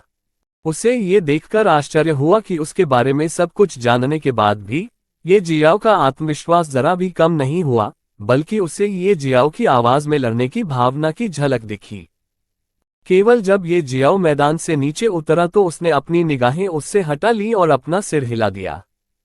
उन्हें विश्वास नहीं था कि ये जियाओ कुछ समय बाद भी उनके प्रतिद्वंद्वी हो सकते हैं। इस समय उसकी चेतना के समुद्र के अंदर कुछ कांपने लगा। लिन हाओ एक पल के लिए स्तब्ध रह गया और फिर उसने अचानक अपना सिर घुमाकर ये जियो को फिर से आश्चर्य से देखा। मैं तुम्हारा इंतजार करूंगा। लिन हाओ ने अपनी मुट्ठी भींचते हुए मन ही मन बुदबुदाया। उन्होंने यह नहीं बताया कि ये जियो के लिए उनका भाग्यशाली मौका क्या था। उसका भाग्यशाली मौका वास्तव में एक तलवार थी। यह एक टूटी हुई तलवार थी। वह नहीं जानता था कि यह तलवार कहां से आई और यह किस श्रेणी का हथियार था। 2 साल पहले भारी बारिश से बचने के लिए वह एजियो ड्रैगन माउंटेन रेंज के बाहरी इलाके के पास एक बड़े पहाड़ की एक छोटी गुफा में घुस गया। ये देखकर कि बारिश जल्द रुकने वाली नहीं है, इसलिए उसने छोटी गुफा में गहराई तक जाने का फैसला किया। लेकिन जैसे ही वह गुफा में लगभग 100 मीटर अंदर गया, वो दुर्घटनावश एक गहरे गड्ढे में गिर गया, और चूंकि वह बहुत कमजोर था, इसलिए वह ये नहीं देख पाया कि गड्ढा कितना गहरा है, और गहरे गड्ढे में गिरते समय वह हवा में ही बेहोश हो गया। जब वह जागा तो उसने खुद को छोटी गुफा के बाहर पाया। वह उस वक्त इतना डर गया था कि डर के मारे उसका पैर कांपने लगा था। उसे ठीक से समझ नहीं आया कि वह गड्ढे से कैसे बाहर आया, और न केवल वह गड्ढे से बाहर आया, बल्कि वह उस छोटी सी गुफा से भी बाहर आया जब वह अभी भी बेहोश था।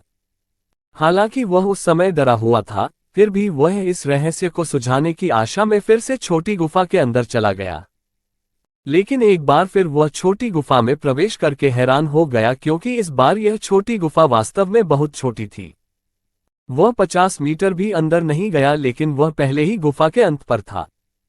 उसने कुछ खोजने के लिए गुफा के अंदर हर जगह खोजा, लेकिन कुछ नहीं मिला। लेकिन अचानक उसके सिर में एक जोरदार बूम की आवाज आई और उसकी चेतना एक असीम सागर में प्रकट हो गई। लिन हाओ को उस समय बहुत सदमा लगा और जब उसने अपना सिर उठाया तो उसे और भी अधिक सदमा लगा। आकाश में एक बड़ी तलवार तैर रही थी। वह विशाल तलवार हजारों फीट ऊंची थी। वह बादल को भेद कर समुद्र के ऊपर तैर रहा था। और जिस बात से उसे और भी आश्चर्य हुआ वह ये थी कि यह तलवार वास्तव में पूरी नहीं थी। यह एक टूटी हुई तलवार थी। सिरे से उसका आधा शरीर कहीं दिखाई नहीं दे रहा था। उसे ये भी लगा कि यह सागर उसके लिए परिचित होते हुए भी बहुत अपरिचित है। लेकिन फिर से चारों ओर देखने के बाद उसे समझ आया कि यह वास्तव में उसकी चेतना का समुद्र था। हजारों फीट लंबी तलवार अचानक हल्की सी हिली और उसमें से प्रकाश की एक सफेद गेंद निकली और लिन हाओ की ओर तैरने लगी और उसके सामने आकर रुक गई। उसी क्षण उसने अनजाने में अपना हाथ टूटी हुई तलवार की ओर बढ़ा दिया। जैसे ही उसका हाथ सफेद रोशनी की गेंद के संपर्क में आया, उसे तुरंत ऐसा लगा जैसे उसका सिर फटने वाला है। वह पहले से ही बहुत कमजोर था और उस पर अचानक आए दर्द ने उसे मरने पर मजबूर कर दिया। दर्द को सफलतापूर्वक सहन करने के बाद उसे ऐसा महसूस हुआ जैसे उनके बीच एक संबंध बन गया है। और दूसरी बड़ी मात्रा में यादें थीं जो उसकी नहीं थीं। यह एक ऐसी स्मृति थी जिसमें स्वर्ग को मात देने वाली साधना तकनीक के साथ साथ मार्शल आर्ट तकनीक भी शामिल थी। ये दोनों चीजें अज्ञात स्तर की थीं। साधना तकनीक को 9 स्वर्गों के महान सूत्र के रूप में जाना जाता था और मार्शल आर्ट कौशल को ट्रांसवर्सिंग शैडो तलवार के रूप में जाना जाता था। 9 स्वर्गों के महान सूत्र में कुल 9 स्तर थे और ट्रांसवर्सिंग शैडो तलवार में कुल 7 स्लैश थे। तलवार को ही सम्राट स्टार तलवार के नाम से जाना जाता था। उस क्षण के बाद से उन्होंने 9 स्वर्गों के महान सूत्र की साधना शुरू कर दी और इस साधना तकनीक को दूसरी परत तक सफलतापूर्वक विकसित करने के बाद वह तुरंत मूल क्षेत्र में पहुंच गए। वह ट्रांसवर्सिंग शैडो स्वॉर्ड का अभ्यास करने में सक्षम नहीं था क्योंकि अगर वह इस तकनीक का अभ्यास शुरू करना चाहता था तो उसे पहले स्वॉर्डवे के कम से कम पहले चरण को समझना होगा जो कि स्वॉर्ड लाइट है। ओरिजिन कोर दायरे में प्रवेश करने के बाद वह स्वॉर्डवे स्वॉर्ड लाइट के पहले चरण को सफलतापूर्वक समझने में भी कामयाब रहे। लेकिन प्रतियोगिता के दूसरे दौर का समय हो चुका था इसलिए वह इस मार्शल आर्ट कौशल का अभ्यास नहीं कर पा रहे थे। उसने सोचा कि वह प्रतियोगिता के बाद ट्रांसवर्सिंग शैडो तलवार का अभ्यास शुरू कर देगा। अध्याय 87 मैं वापस लेता हूं। जब ये जियो ने लिन हाओ से कहा कि चाहे कुछ भी हो अगली बार उसका नुकसान होगा तो उसे लगा कि उसके लिए हारना असंभव है क्योंकि अगली बार जब वह ये जियो से मिलेगा तो वह पहले ही स्लैश को निष्पादित करने में सक्षम हो जाएगा। अनुप्रस्थ छाया तलवार, और इससे उसकी ताकत भी कम से कम 3 गुना बढ़ जाएगी। लेकिन ठीक इसी क्षण उसकी चेतना के समुद्र के अंदर सम्राट स्टार तलवार कांप उठी। लिन हाओ भी तलवार की भावना को समझने में सक्षम था। उसे ऐसा लगा मानो तलवार उसे चेतावनी दे रही हो कि वह ये जियाओ को कम न समझे। उसने उस तलवार के बारे में एक और विचार भी महसूस किया जो ये था कि तलवार ये जियाओ के शरीर पर एक भयानक जानवर की आभा महसूस कर रही थी। लेकिन वह ठीक ठीक पहचान नहीं पाया कि यह किस प्रकार का जानवर है। ये भी पहली बार था कि तलवार ने काम कर उसे चेतावनी दी। ये जियाओ सीधे ग्रैंडमास्टर वान के पास गए और शर्मिंदगी से अपना सिर खुजलाते हुए कहा, मास्टर, क्या आपके पास अभी भी वह उपचारात्मक गोली है? आप देखिए, मैं बुरी तरह घायल हो गया हूं और मुझे जल्द ही ठीक होने की जरूरत है ताकि मैं दूसरे स्थान के लिए लड़ सकूं। कम से कम सभी संप्रदाय के नेताओं के साथ साथ एजियो ड्रैगन किंगडम के राजा और फॉर्मेशन मास्टर ने उसे अजीब नजरों से देखा। ग्रैंडमास्टर वान का मुंह भी थोड़ा हिल गया। उन्होंने कहा, मेरे पास केवल 2 गोलियां थीं और मैंने इसे आपको और उस छोटी लड़की लिन लिंग को पहले ही दे दिया था। अब उपचार के लिए मेरे पास केवल ज़ेड लोट्स है जो आपने मुझे दिया था, और यह मेरे लिए बहुत महत्वपूर्ण है इसलिए मैं इसे वापस नहीं लौटाऊंगा। यह आप पर। ये जियाओ ने अफसोस की सांस ली क्योंकि अब उसके लिए अगली लड़ाई में अपनी पूरी ताकत दिखाना असंभव था और जितना अधिक वह लड़ेगा उसके घावों से उतना ही अधिक खून बहेगा और उसके लिए ठीक होना और भी मुश्किल हो जाएगा। उसे लगा कि पहला स्थान तो उसके हाथ से निकल चुका है। उनके लिए प्रथम स्थान प्राप्त करना असंभव था और दूसरी रैंक से आगे का इनाम भी उतना ही था। इसलिए लड़ाई जारी रखने से कोई फायदा नहीं था। उसके पास पहले से ही उससे कहीं अधिक संसाधन है जो कोई संप्रदाय उसे दे सकता है। अब उसका एक स्वामी भी है जिसका राज्य में रुतबा बहुत ऊंचा है। यहां तक कि एजियो ड्रैगन देश के राजा और 5 महान संप्रदायों के संप्रदाय नेताओं को भी उसके सामने सम्मानजनक होना होगा। यदि वह शीर्ष 10वें स्थान पर है तो वह उस संप्रदाय को चुन सकता है जिसमें वह प्रवेश करना चाहता है, लेकिन सब कुछ के बारे में सोचने के बाद उसने और अधिक नहीं लड़ने का फैसला किया। वह जानता था कि यदि उसने ऐसा किया तो वह प्रतियोगिता में 14वें स्थान पर रहेगा और उस संप्रदाय को चुनने में असमर्थ होगा जिसमें वह प्रवेश करना चाहता था, लेकिन फिर भी उसने फैसला किया कि वह अब और नहीं लड़ेगा और किसी भी संप्रदाय में प्रवेश नहीं करेगा। ये सब सोचते हुए वह मेजबान की ओर मुड़ा और बोला, मैं अब और नहीं लड़ूंगा, मैं पीछे हटता हूं। इस समय जू किंग पहले से ही लड़ने के लिए लिन हाओ के सामने मैदान में खड़ा था। वह बेहद घबराया हुआ था। मेजबान उन्हें लड़ने के लिए कहने ही वाला था कि उसे एक आवाज सुनाई दी जिससे वह चौंक गया। उसने उस दिशा की ओर देखा जहां से वह आवाज आई थी और उसने देखा कि यह वास्तव में ये जियो था। ग्रैंड मास्टर वांग, 5 संप्रदाय के नेता, एजियो ड्रैगन किंगडम के राजा, लिन हाओ और कई अन्य लोग। ये जियो ने जो कहा उसे सुनकर वे सभी हैरान और आश्चर्यचकित हो गए। ग्रैंड मास्टर वांग अपनी सिंहासन जैसी सीट से खड़े हो गए। उन्होंने अपने शिष्य की ओर देखा और कहा, ये जियो, तुम क्या कह रहे हो? क्या तुम वाकई पीछे हटना चाहते हो? हाँ मास्टर। ये जियाओ ने सम्मानपूर्वक अपना सिर हिलाया और कहा, मैं पहले से ही इस प्रतियोगिता में प्रथम स्थान प्राप्त करने में असमर्थ हूं। और भले ही मुझे यकीन है कि मैं कम से कम तीसरी रैंक प्राप्त कर सकता हूं और अगर मैं शीर्ष 10वें स्थान प्राप्त करता हूं तो अभी भी लाभ है। ... क्या फायदा? उसकी बात सुनकर सभी एक बार फिर हैरान हो गए। ये पहली बार था कि कोई यह जानकर भी खुश नहीं था कि वह टॉप 10 में जगह पा सकता है। और वहां तुम भी हो। जब तुम मेरे पास हो तो क्या एजियो ड्रैगन किंगडम में किसी भी चीज के बारे में चिंता करने की जरूरत है? ये जियाओ फिर से मुस्कुराया और ग्रैंड मास्टर वांग के साथ मजाक करने की कोशिश की। तुम लड़के। ये जियाओ को इस तरह व्यवहार करते देख ग्रैंड मास्टर वांग अवाक रह गए। उन्होंने कभी नहीं सोचा था कि उनके नवस्वीकृत शिष्य में उनका कोई दूसरा पक्ष भी है। हा, कितना अच्छा जवान आदमी है। ये जियाओ का चुटकुला सुनने के बाद प्रोफाउंड स्काई संप्रदाय के संप्रदाय नेता जोर से हंसे। वह ये भी नहीं चाहता था कि ये जियाओ पीछे हट जाए, लेकिन कुछ भी कहने या कुछ भी तय करने की उसकी जगह नहीं थी। तो वह बस हंसे और फिर कुछ नहीं कहा। ये जियाओ का दृढ़ रूप देखकर ग्रैंड मास्टर वांग ने मेजबान की ओर देखा जो भी उनकी ओर देख रहा था और अपना सिर हिलाया। तब मेजबान ने घोषणा की, चूंकि ये जियो शीर्ष 14 में आगे बढ़े और फिर लड़ाई से हट गए, उन्हें 14 स्थान दिया जाएगा। और अब शीर्ष 13 को तय करने की लड़ाई जारी रहेगी। लिन हाओ और जू किंग, कृपया लड़ना शुरू करें। दोनों ने सिर हिलाया और फिर ये जियाओ की ओर देखने लगे। उन दोनों को अब भी लगा कि यह अविश्वसनीय था। यदि वह प्रथम स्थान प्राप्त नहीं कर पाता तो वह आसानी से हट जाएगा। ये कुछ ऐसा था जिसके बारे में उनमें से किसी ने भी कभी नहीं सोचा था। इस प्रकार का विचार उनकी कल्पना से बिल्कुल बाहर था। ये जियाओ को किसी की नज़र महसूस हुई। उसने देखने के लिए अपना सिर उठाया और देखा कि लिन हाओ और जू किंग उसकी ओर देख रहे हैं और उनका आश्चर्य उनकी आंखों में स्पष्ट रूप से देखा जा सकता है। ये जियाओ बस उसे देखकर मुस्कुराया और अन्य 86 प्रतिभागियों की ओर चला गया और बस क्रॉस लेग करके बैठ गया और ध्यान करना शुरू कर दिया। यदि वह जेड लोट्स खा ले तो वह आसानी से ठीक हो सकता है।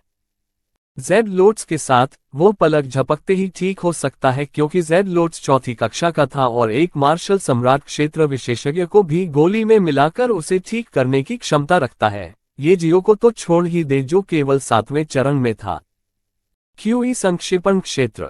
लेकिन उसने सोचा कि अगर वह अपनी वर्तमान चोटों से ठीक होने के लिए 4ठी कक्षा का जेड लोट्स खाएगा तो ये केवल जेड लोट्स की बर्बादी होगी। इससे बेहतर यह होगा कि कुछ अन्य कीमती जड़ी बूटियों के बदले में जेड लोट्स का व्यापार किया जाए और फिर उन जड़ी बूटियों को स्वर्गीय मोती की दुनिया के अंदर लगाया जाए। ऐसा करने से वह न केवल अन्य बहुमूल्य जड़ी बूटियां प्राप्त कर सकता है, बल्कि वह इन जड़ी बूटियों को उच्च श्रेणी में विकसित कर सकता है और उन्हें बढ़ा भी सकता है। जब उसने ये सोचा तो उससे रहा नहीं गया और उसकी लार टपकने लगी। यदि उसने वास्तव में ऐसा किया, तो क्या इसका मतलब यह नहीं है कि उसके पास उच्च पद के साथ सभी दुर्लभ जड़ी बूटियों की अंतहीन आपूर्ति होगी? इसका मतलब यह भी है कि वह अमीर होगा, किसी की कल्पना से भी परे अमीर होगा। ग्रैंड मास्टर वांग, आपने पहले कहा था कि आपके शिष्य ने आपको ज़ेड लोट्स दिया है। रेड मून संप्रदाय के संप्रदाय नेता ने ग्रैंड मास्टर वांग से प्रश्नात्मक लहजे में पूछा। हाँ, यह उस बूढ़े व्यक्ति का शिष्य था जिसने इस बूढ़े व्यक्ति को ज़ेड लोट्स दिया था। उसे यह प्रतियोगिता के पहले दौर के दौरान क्लाउड स्मोक 1 के अंदर मिला था। ग्रैंड मास्टर वांग भी समझ गए कि रेड मून संप्रदाय के नेता क्या चाहते हैं, लेकिन फिर भी उन्होंने मुस्कुराते हुए उन्हें सच्चाई से जवाब दिया और जवाब देते समय उन्होंने भी अपनी पीठ सीधी की और गर्व से अपना सिर उठाया। अन्य संप्रदाय के नेताओं की भी इस विषय में रुचि हो गई। स्वर्ग तलवार संप्रदाय के संप्रदाय नेता ने कहा, ग्रैंड मास्टर वांग, मुझे आश्चर्य है कि क्या आप उस ज़ेड लोट्स को मुझे बेच सकते हैं। मैं आपको इसकी मूल बाजार कीमत से दोगुनी राशि दूंगा। हे संप्रदाय नेता जियान, जब मैं अपने शिष्य के साथ उपचार की गोलियों के बारे में बात कर रहा था, मैंने पहले ही कहा था कि मैं उसे ज़ेड लोट्स नहीं दे सकता क्योंकि यह मेरे लिए बहुत महत्वपूर्ण है। आपने भी यह सुना है और यह वास्तव में सच है। मुझे वास्तव में इस जड़ी बूटी की बहुत आवश्यकता है, मैं आपको नहीं बता सकता। ग्रैंड मास्टर वांग ने हेवन स्वॉर्ड संप्रदाय के संप्रदाय नेता के प्रस्ताव को विनम्रतापूर्वक अस्वीकार कर दिया। ये सुनकर न केवल हेवन स्वॉर्ड संप्रदाय के संप्रदाय नेता, बल्कि अन्य सभी संप्रदाय के नेता और यहाँ तक कि एजियो ड्रैगन किंगडम के राजा भी निराशा में डूब गए। वे ज़ेड फूल भी खरीदना चाहते थे क्योंकि यह एक बहुत ही दुर्लभ उपचार जड़ी बूटी है। यहाँ तक कि फॉर्मेशन मास्टर वू को भी इस समय बेहद ईर्ष्या महसूस हुई। वह एजियो ड्रैगन किंगडम से नहीं था, वह एक अलग राज्य से था जिसे वानफू साम्राज्य के नाम से जाना जाता था। यह एजियो ड्रैगन किंगडम से लगभग दोगुना बड़ा था और दूसरी श्रेणी का साम्राज्य है, जबकि एजियो ड्रैगन किंगडम तीसरी श्रेणी का साम्राज्य है। लेकिन वहां भी ज़ेड फूल उतना ही दुर्लभ था जितना कि एजियो ड्रैगन साम्राज्य में था। वह ग्रैंडमास्टर वांग से ईर्ष्यालु कैसे नहीं हो सकते। अध्याय 88, प्रतियोगिता का अंत। फॉर्मेशन मास्टर वू यू एजियो ड्रैगन किंगडम से नहीं थे, वह एक अलग राज्य से था जिसे वानफू साम्राज्य के नाम से जाना जाता था। यह एजियो ड्रैगन किंगडम से लगभग दोगुना बड़ा था और दूसरी श्रेणी का साम्राज्य है, जबकि एजियो ड्रैगन किंगडम तीसरी श्रेणी का साम्राज्य है। लेकिन वहां भी ज़ेड लोट्स उतना ही दुर्लभ था जितना कि एजियो ड्रैगन किंगडम में था। वह ग्रैंडमास्टर वांग से ईर्ष्यालु कैसे नहीं हो सकते। इस समय ग्रैंडमास्टर वांग ने फिर से एक बम विस्फोट किया। ठीक है, यह ज़ेड लोट्स किसी तरह उत्परिवर्तित हो गया और अब ये ग्रेड 4 औषधीय जड़ी बूटी है।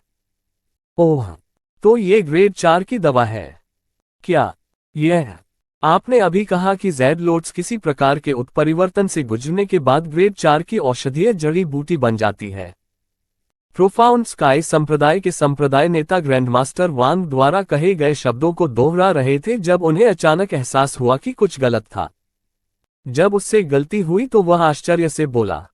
जब एजियो ड्रैगन साम्राज्य के राजा ने यह सुना तो वह पत्थर की सीट की तरह अपने सिंहासन से कूदने ही वाला था। वह ग्रैंडमास्टर वांग को कुछ श्रद्धा की दृष्टि से देखने के अलावा कुछ नहीं कर सका। न केवल राजा बल्कि अन्य सभी संप्रदाय के नेताओं और यहां तक कि फॉर्मेशन मास्टर वू यू सभी के चेहरे पर एक ही तरह के भाव थे।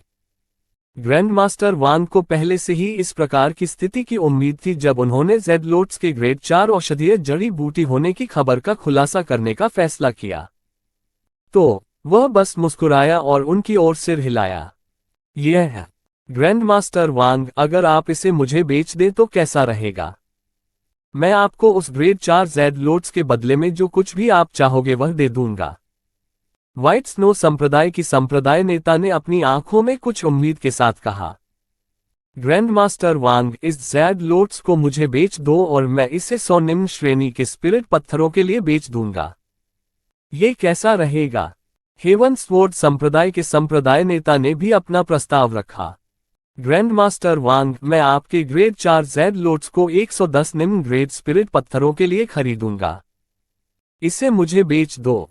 यह प्रस्ताव फॉर्मेशन मास्टर वू द्वारा दिया गया था। ग्रैंड मास्टर वांग, मैं जेड लोट्स खरीदूंगा।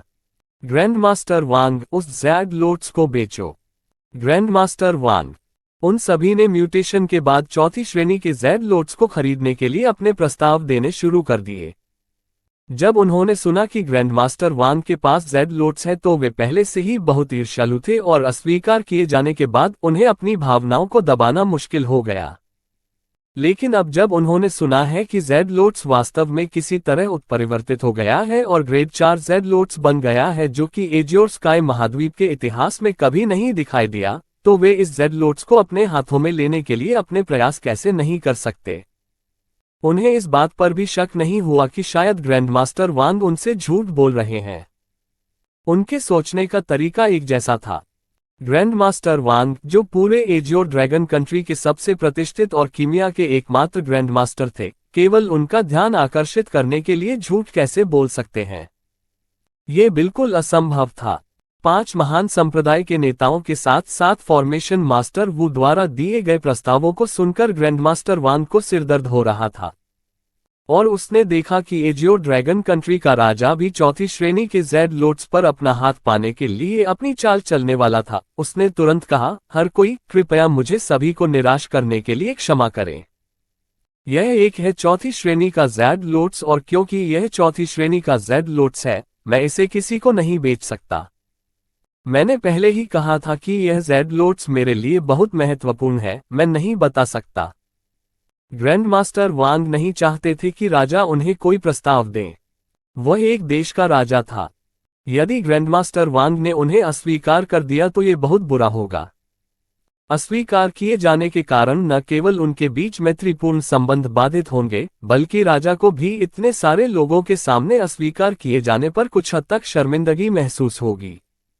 ग्रैंड मास्टर वांग ने जो कहा उसे सुनने के बाद वे सभी जोर से हंस पड़े।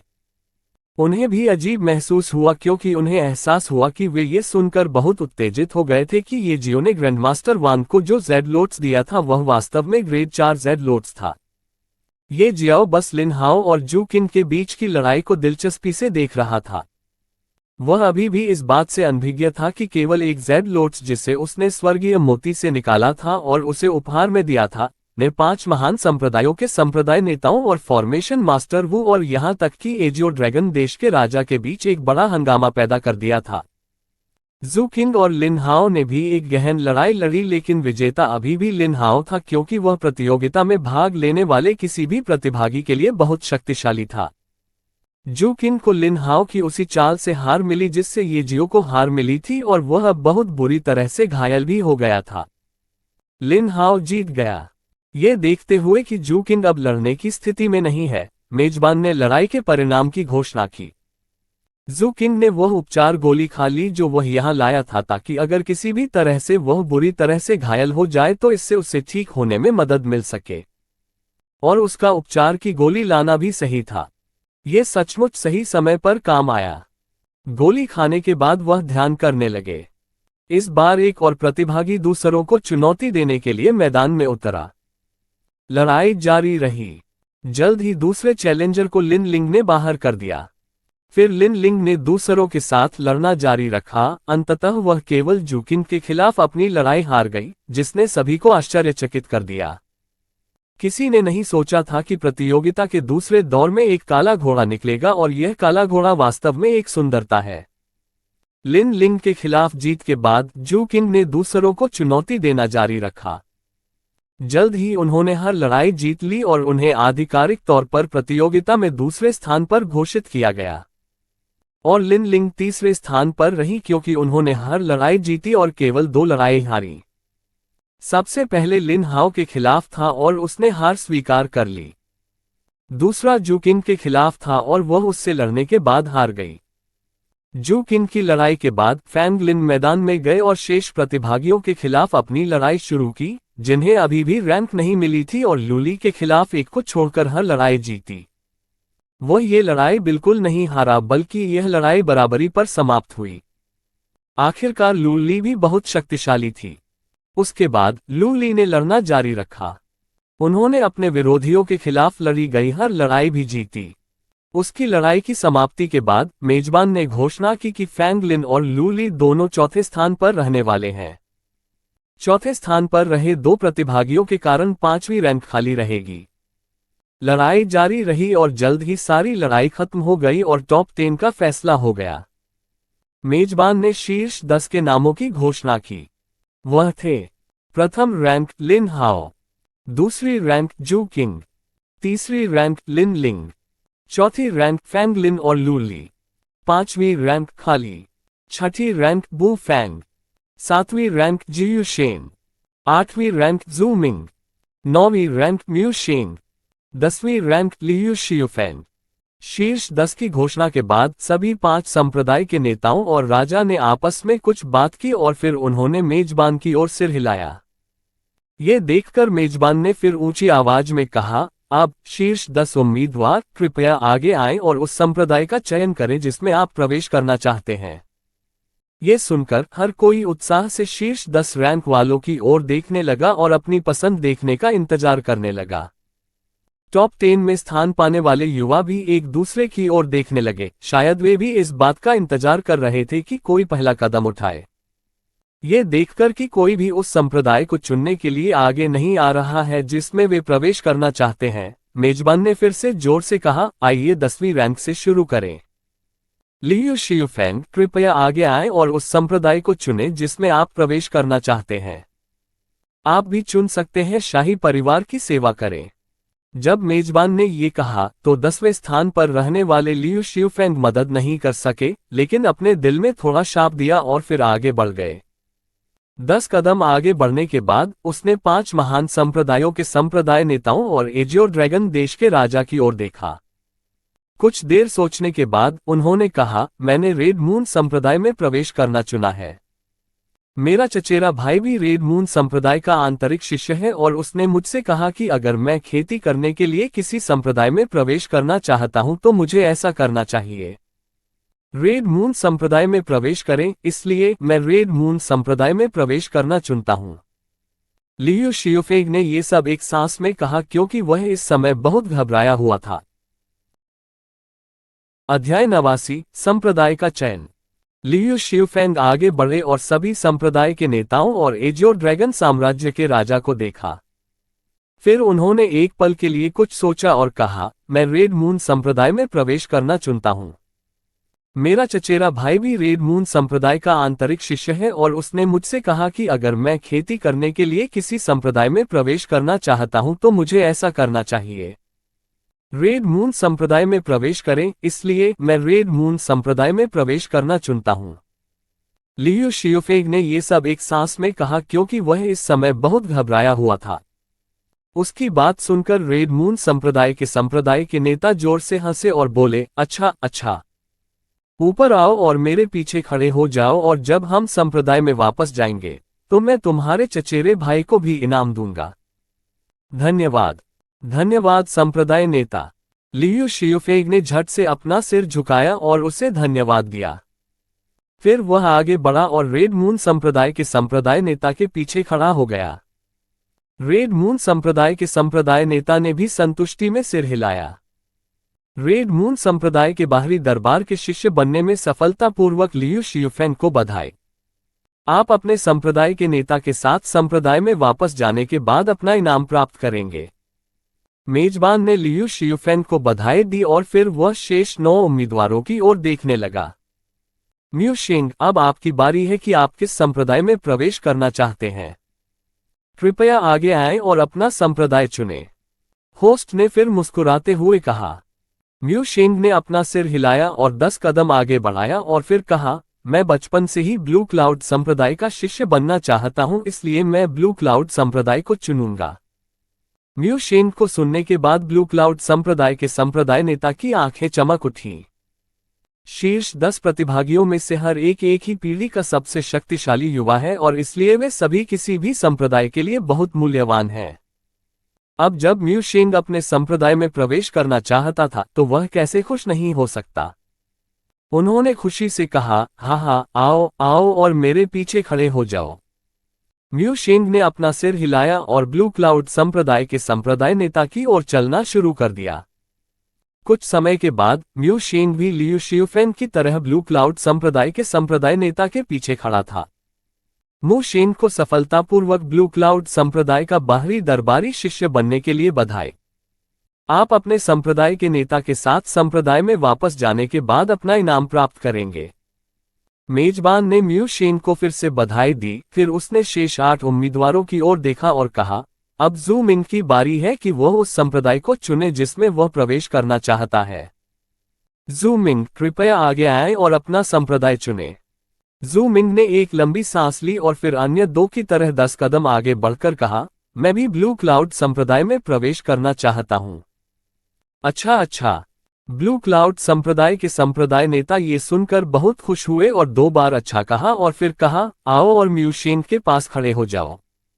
जू मिंग ने अपना सिर हिलाया और ब्लू क्लाउड संप्रदाय के संप्रदाय नेता के पीछे म्यू शेंग के पास खड़ा हो गया। ये देखकर अन्य संप्रदाय के नेता ब्लू क्लाउड संप्रदाय के संप्रदाय नेता को ईर्ष्या की दृष्टि से देखने से बच नहीं सके, और उनकी प्रतिक्रियाओं को देखने के बाद ब्लू क्लाउड संप्रदाय के संप्रदाय नेता संतुष्टि में जोर से हंसे। यद्यपि पांचों संप्रदाय एक दूसरे के प्रति सद्भाव में थे, फिर भी वे गुप्त रूप से एक दूसरे से प्रतिस्पर्धा कर रहे थे। एक प्रतिभाशाली शिष्य का एक प्रवेश पूरे संप्रदाय की ताकत को बदल सकता है। इसलिए 5 महान संप्रदायों के सभी संप्रदाय नेता चाहते थे कि प्रतिभाशाली शिष्य उनके संप्रदाय में प्रवेश करें। ब्लू क्लाउड संप्रदाय के बाहरी दरबार के शिष्य बनने के लिए जू मिंग को सफलतापूर्वक बधाई। आप अपने संप्रदाय के नेता के साथ संप्रदाय में वापस जाने के बाद अपना इनाम प्राप्त करेंगे। मेजबान ने फिर से अपना वही वाक्य दोहराया, केवल व्यक्ति के नाम में बदलाव के साथ। फिर उन्होंने कहा, जियू शेन, अब आपकी बारी है। कृपया आगे आएं और उस संप्रदाय को चुनें जिसमें आप प्रवेश करना चाहते हैं। जियू शेन भी 10 कदम आगे बढ़े और 5 महान संप्रदायों के सभी संप्रदाय नेताओं और राजा की ओर देखते हुए कहा, मैं अपने राजा की सेवा करना चाहता हूं। अच्छा, आओ और मेरे पीछे खड़े हो जाओ। एजियो ड्रैगन देश के राजा ने मुस्कुराते हुए कहा। उन्होंने ज्यादा कुछ नहीं कहा, आखिरकार वह राजा थे, एक देश के राजा। जियू शेन भी चलकर राजा के पीछे खड़ा हो गया। राजा की सुरक्षा सुनिश्चित करने के लिए वहां पहले से ही 5 या 6 शक्तिशाली व्यक्ति मौजूद थे। बधाई हो जियू शेन, राजा की सेवा करना आपके लिए सम्मान की बात है। मेजबान ने जियू शेन को फिर से बधाई दी, फिर वह राजा की ओर मुड़ा और कहा, महामहिम को बधाई। राजा ने जियू शेन की ओर देखते हुए अपना सिर हिलाया। मेजबान ने फिर कहा, 6ठे स्थान पर बू फैंग, अब आपकी बारी है। कृपया आगे आएं और चुनें कि आप कहां प्रवेश करना चाहते हैं। 5 महान संप्रदायों या शाही परिवार में से एक। मैं शाही परिवार को भी चुनता हूं। बू फैंग ने भी शाही परिवार में प्रवेश करने का फैसला किया और बिना किसी हिचकिचाहट के जियू शेन और अन्य लोगों के साथ राजा के पीछे खड़े हो गए। हालांकि ऐसा लग रहा था मानो शाही परिवार से सीखने को कुछ नहीं है। मानो शाही परिवार में केवल राजनीति और सत्ता की लड़ाई थी। और ये सच तो है ही, लेकिन ये भी सच है कि शाही परिवार में शामिल होने के कई फायदे हैं। कोई भी व्यक्ति अधिक पैसा कमा सकता है, कई अलग अलग कौशल सीख सकता है और शाही परिवार में प्रवेश करने के बाद शक्तिशाली समर्थन और पद भी प्राप्त कर सकता है। और यहाँ जियू शेन और बू फैंग सीधे राजा की सेवा और काम करने जा रहे थे। फायदे की बात करने की जरूरत ही नहीं थी क्योंकि फायदा बहुत था। इसलिए राजा में प्रवेश करने और उसकी सेवा करने के लिए जियू शेन और बू फैंग का चुनाव एक बहुत ही बुद्धिमानी भरा विकल्प था। मेजबान ने राजा और बू फैंग को फिर से बधाई दी, फिर उन्होंने कहा, अब फैंग लिन और लूली, कृपया आगे आएं और उस संप्रदाय को चुनें जिसमें आप प्रवेश करना चाहते हैं। उसे सुनने के बाद फैंग लिन और लू ली एक साथ 10 कदम आगे बढ़े जैसे कि वे एक जोड़े थे और 5 महान संप्रदायों के संप्रदाय नेताओं को देखा, फिर उन्होंने एक दूसरे को देखा। उन दोनों ने अपना सिर हिलाया जैसे कि उन्होंने कुछ तय कर लिया हो और कहा, हमने प्रोफाउंड स्काई संप्रदाय में प्रवेश करना चुना है। वे एक सुर में बोले। प्रोफाउंड स्काई संप्रदाय के संप्रदाय नेता, जिनका चेहरा उदास लग रहा था क्योंकि अब तक किसी ने भी उनके संप्रदाय में प्रवेश नहीं करना चुना था, अचानक उत्साह में चमकने लगे। अंततः किसी ने अपने प्रोफाउंड स्काई संप्रदाय में प्रवेश करने के लिए संप्रदाय को चुना और वास्तव में उनमें से दो थे। वह हंसा और बोला, हाँ हाँ, अच्छा, आओ, यहाँ आओ और मेरे पीछे खड़े हो जाओ। संप्रदाय में वापस जाने के बाद मैं तुम्हें तुम्हारे 2 इनाम दूंगा। ये कहने के बाद वह मुड़ा और व्हाइट स्नो संप्रदाय के संप्रदाय नेता और हेवनस्वॉर्ड के संप्रदाय नेता की ओर उपहासपूर्ण भाव से देखा, जैसे कि वह कह रहा हो, देखो, 2 शिष्य हैं जो मेरे संप्रदाय में प्रवेश करना चाहते हैं। आप कैसे हैं? हम्फ। व्हाइट स्नो सेक्ट और हेवनस्वॉर्ड सेक्ट के दोनों संप्रदाय के नेताओं ने खर्राटे लिए और शीर्ष 10 के शेष 3 रैंकरों की ओर देखने लगे। भले ही उन्होंने ऐसा व्यवहार किया मानो उन्हें कोई चिंता नहीं है, लेकिन वास्तव में वे चिंतित थे। 2 उत्कृष्ट शिष्य प्राप्त करने के लिए संप्रदाय मास्टर वेन को बधाई। मेजबान ने प्रोफाउंड स्काई संप्रदाय के संप्रदाय नेता को बधाई दी और फिर लिन लिंग, जुकिंग और लिन हाओ की ओर देखा और फिर कहा, लिन लिंग, कृपया आगे आएं और उस संप्रदाय को चुनें जिसमें आप प्रवेश करना चाहते हैं। लिन लिंग ने सबसे पहले लिन हाओ को देखा। लिन हाओ, जो लिन लिंग को भी देख रहा था, ने तुरंत अपनी नजरें हटा ली और ऐसा व्यवहार किया मानो वह कहीं और देख रहा हो। लिन लिंग ने ये दृश्य देखा और एक प्यारी सी मुस्कान जो शुरू से ही उसके चेहरे पर कभी नहीं दिखी, अचानक प्रकट हो गई। वह बहुत मधुरता से मुस्कुराए, फिर उसने व्हाइट स्नो संप्रदाय के संप्रदाय नेता की ओर देखने के लिए अपना सिर घुमाया और कहा, मैं व्हाइट स्नो संप्रदाय में प्रवेश करना चुनती हूँ। हाँ हाँ हाँ, मैं भी शुरू से चाहता था कि तुम मेरे व्हाइट स्नो संप्रदाय के शिष्य बनो। अब जब तुमने स्वयं मेरे व्हाइट स्नो संप्रदाय में प्रवेश करना चुना है, तो मुझे वास्तव में बहुत खुशी महसूस हो रही है। व्हाइट स्नो संप्रदाय के संप्रदाय नेता ने बहुत ही आकर्षक आवाज में हंसते हुए कहा। जब लिन लिंग ने ये सुना, तो वह मुस्कुराए और जैसे ही वह व्हाइट स्नो संप्रदाय के संप्रदाय नेता को धन्यवाद कहना चाहती थी, उसकी आवाज से वह बाधित हो गई। लिन लिंग, हाँ संप्रदाय गुरु, मैं तुम्हें अपना शिष्य बनाना चाहता हूं। क्या तुम मेरे शिष्य बनना चाहते हो? व्हाइट स्नो संप्रदाय के संप्रदाय नेता ने गंभीर स्वर में कहा। अध्याय 90, extreme ice sage leaf. Lin लिंग, क्या आप मेरे शिष्य बनना चाहते हैं? व्हाइट स्नो संप्रदाय के संप्रदाय नेता ने पूछा। जिस क्षण से उसने लिन लिंग की पहली लड़ाई देखी, वह उसे अपने पंखों के नीचे लेना चाहती थी। लेकिन लिन लिंग और ये जियाओ के बीच लड़ाई को देखने के बाद उसने लिन लिंग को अपने पंखों के नीचे लेने के बजाय लिन लिंग को अपने शिष्य के रूप में लेने का अपना मन बदल लिया। यह मौन। इस वक्त हर कोई बेहद शांत हो जाता है। कई प्रतिभागी लिन लिंग को ईर्ष्या और जलन की दृष्टि से देखने लगे। और उन्हें जलन कैसे ना हो? आखिरकार यह एक सर्वोच्च विशेषज्ञ का शिष्य बनने के बारे में था। एक मार्शल सम्राट दायरे के मार्शल कलाकार का शिष्य। ये सुनकर स्वयं लिन लिंग भी बहुत आश्चर्यचकित हुई कि व्हाइट स्नो संप्रदाय के संप्रदाय गुरु ने वास्तव में उससे पूछा था कि क्या वह उसकी शिष्या बनना चाहती है या नहीं। उसने तुरंत घुटने टेक दिए और 3 बार झुककर कहा, शिष्य गुरु को नमस्कार करता है। हाँ हाँ हाँ, अच्छे शिष्य, खड़े हो जाओ।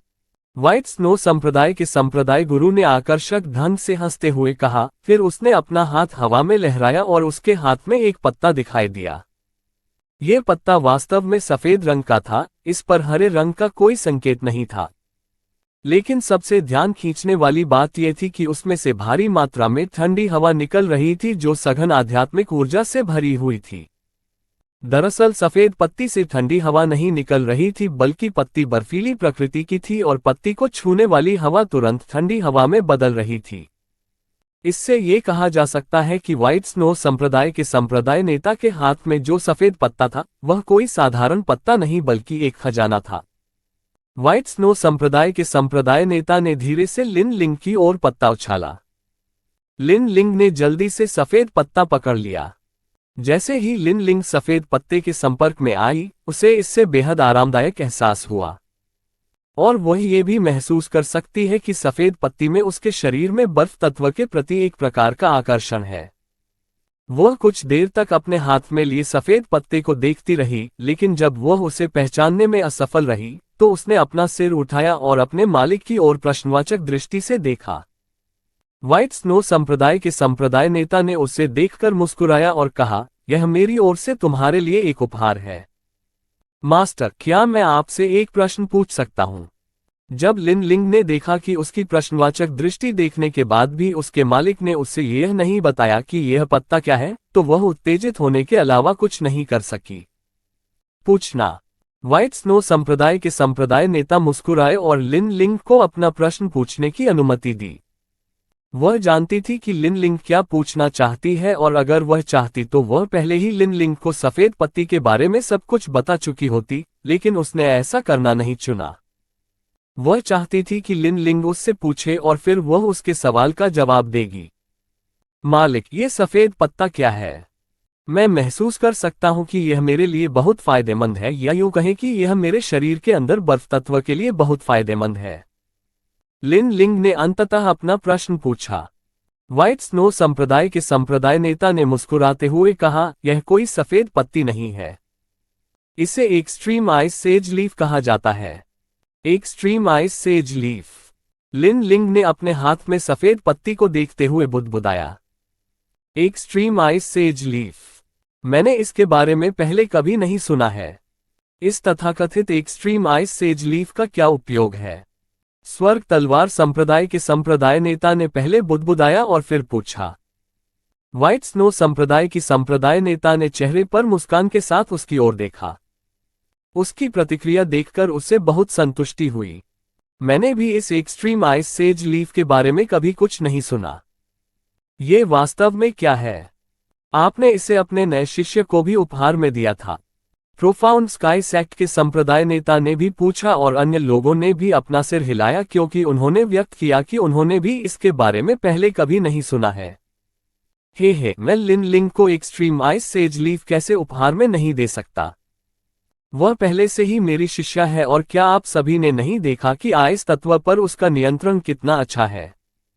इस एक्सट्रीम आइस सेज लीफ की मदद से वह उसके शरीर में बर्फ तत्व को और बेहतर बनाया जा सकता है और उस समय उसे आगे बढ़ने और मार्शल सम्राट क्षेत्र को पार करने का अस्तित्व बनने का मौका भी मिलेगा। व्हाइट स्नो संप्रदाय के संप्रदाय नेता ने कहा। उसके लहजे से ही कोई कह सकता है कि वह अपनी नई शिष्या लिन लिंग से बहुत संतुष्ट थी। एक ऐसा अस्तित्व जो मार्शल सम्राट क्षेत्र से भी आगे निकल जाए। लिन लिंग सदमे में अपने आप से बुदबुदाया। ये बात सुनकर न सिर्फ वो बल्कि पूरी भीड़ हैरान रह गई। किसी ने भी एजियो ड्रैगन कंट्री में मार्शल सम्राट क्षेत्र से आगे बढ़कर इस क्षेत्र में खेती नहीं की है। उस क्षेत्र को वास्तव में क्या कहा जाता है, कोई नहीं जानता था। शायद केवल 5 महान संप्रदायों के संप्रदाय के नेता और एजियो ड्रैगन देश के राजा ही उस क्षेत्र के बारे में जानते थे। एजियो ड्रैगन कंट्री में मार्शल सम्राट दायरे से आगे निकलने वाला क्षेत्र केवल एक किंवदंती है। व्हाइट स्नो संप्रदाय के संप्रदाय नेता फिर लिन लिंग की ओर मुड़े और समझाया, जैसा कि मैंने पहले कहा है, आपके हाथ में मौजूद पत्ती को एक्सट्रीम आइस सेज लीफ कहा जाता है। एक्सट्रीम आइस सेज लीफ किसी भी व्यक्ति के लिए जीवन के अमृत की तरह है, बर्फ तत्व के साथ आत्मीयता। एक्सट्रीम आइस सेज लीफ एक बेहद ठंडी जगह पर एक्सट्रीम आइस सेज ट्री पर उगता है। प्रत्येक एक्सट्रीम आइस सेज ट्री अपने पूरे जीवनकाल में केवल 3 एक्सट्रीम आइस सेज लीफ को जन्म दे सकता है, इतना कि आप इसे 10,000 या 100,000 निम्न श्रेणी के स्पिरिट पत्थरों के साथ भी नहीं खरीद सकते। क्या? स्प्रिट स्टोन के बारे में जानने वाले लोगों की भीड़ ने जमकर हंगामा किया। हम इसे 100,000 निम्न श्रेणी के स्पिरिट पत्थरों की कीमत पर भी नहीं खरीद सकते। मुझे नहीं लगता कि एजियो ड्रैगन कंट्री में किसी के पास इतने निम्न श्रेणी के स्पिरिट पत्थर हैं। जू किंग ने सदमे में कहा। सभी ने सिर हिलाया। केवल ये जियाओ अपवाद था। स्पिरिट स्टोन्स की मात्रा सुनकर उसे कोई आश्चर्य नहीं हुआ, उसे ये सुनकर आश्चर्य हुआ कि एक्सट्रीम आइस सेज लीफ को इतनी भारी कीमत पर भी नहीं खरीदा जा सकता। उन्होंने केवल एक्सट्रीम आइस सेज लीफ के बारे में सोचा और इसके बारे में जानकारी तुरंत उनके दिमाग में आ गई। चूंकि एक्सट्रीम आइस सेज लीफ एक औषधीय जड़ी बूटी थी, तो इसके बारे में जानकारी प्राचीन पिल भगवान की यादों में कैसे नहीं मिलेगी। लेकिन जब उन्होंने एक्सट्रीम आइस सेज लीफ के बारे में जानकारी पढ़ी तो उन्हें बेहद आश्चर्य हुआ। वह तुरंत समझ गया कि व्हाइट स्नो संप्रदाय के संप्रदाय नेता या किसी अन्य संप्रदाय के नेता भी एक्सट्रीम आइस सेज लीफ के बारे में सब कुछ नहीं जानते थे। तभी उसकी नजर अनजाने में अपने मालिक पर पड़ी और उसने देखा कि उसका मालिक कितना आश्चर्यचकित दिख रहा है। उसने देखा कि उसका मालिक दुख भरी अभिव्यक्ति के साथ एक्सट्रीम आइस सेज लीफ को एकटक देख रहा था। उसके चेहरे को देखकर कोई भी बता सकता है कि लिन लिंग के हाथ में एक्सट्रीम आइस सेज लीफ देखकर उसका दिल दुख रहा था। इस समय मानो वह लिन लिंग से एक्सट्रीम आइस सेज लीफ छीनने से खुद को रोकने की कोशिश कर रहा था। ये जियाओ को तुरंत समझ आ गया कि उसका मालिक एक्सट्रीम आइस सेज लीफ के बारे में सब कुछ जानता है। वह फिर से अपने मालिक से आश्चर्यचकित हुआ। उसने सोचा कि उसके स्वामी की पहचान साधारण नहीं है। प्राचीन पिल भगवान की स्मृति के अनुसार एजियो ड्रैगन कंट्री जैसे छोटे देश में किसी को भी एक्सट्रीम आइस सेज लीफ के बारे में नहीं पता होना चाहिए, लेकिन उसके मालिक को इसके बारे में स्पष्ट रूप से पता है। व्हाइट स्नो संप्रदाय के संप्रदाय नेता ने आगे कहा, ये 20 साल पहले मेरे गुरु द्वारा दुर्घटनावश प्राप्त हो गया था जब वह कुछ बर्फ प्रकार की औषधीय जड़ी बूटियों को प्राप्त करने के लिए बर्फ के पहाड़ पर गए थे। उन्होंने एक बार एक्सट्रीम आइस सेज लीफ के बारे में जानकारी देखी थी, एक प्राचीन कागज जो पहले से ही आधा फटा हुआ था, केवल इसलिए कि उसने एक बार उस फटे हुए कागज पर एक्सट्रीम आइस सेज लीफ के बारे में पढ़ा था कि उसने इस जड़ी बूटी को पहचान लिया था। आइस माउंटेन से लौटने के बाद उसने इसे मुझे दिया और मुझे इसके बारे में सब कुछ बताया। ये सब 20 साल पहले हुआ था और मैं इंतजार कर रहा था, एक उपयुक्त शिष्य को ढूंढने का इंतजार कर रहा था जो इस जड़ी बूटी का उपयोग कर सके। अब जब मैंने तुम्हें पाया है लिन लिंग, तो ये तुम्हारा और मेरे व्हाइट स्नो संप्रदाय का सौभाग्य है। केवल जब उसने सब कुछ समझाया तो ये जियाओ को समझ आया कि वह एक्सट्रीम आइस सेज लीफ के बारे में कैसे जानती थी। तो उसे इसके बारे में अपने मालिक से पता चला, जिसके हाथ संयोग से एक आधा फटा हुआ प्राचीन कागज लग गया। ये जियाओ बुदबुदाया।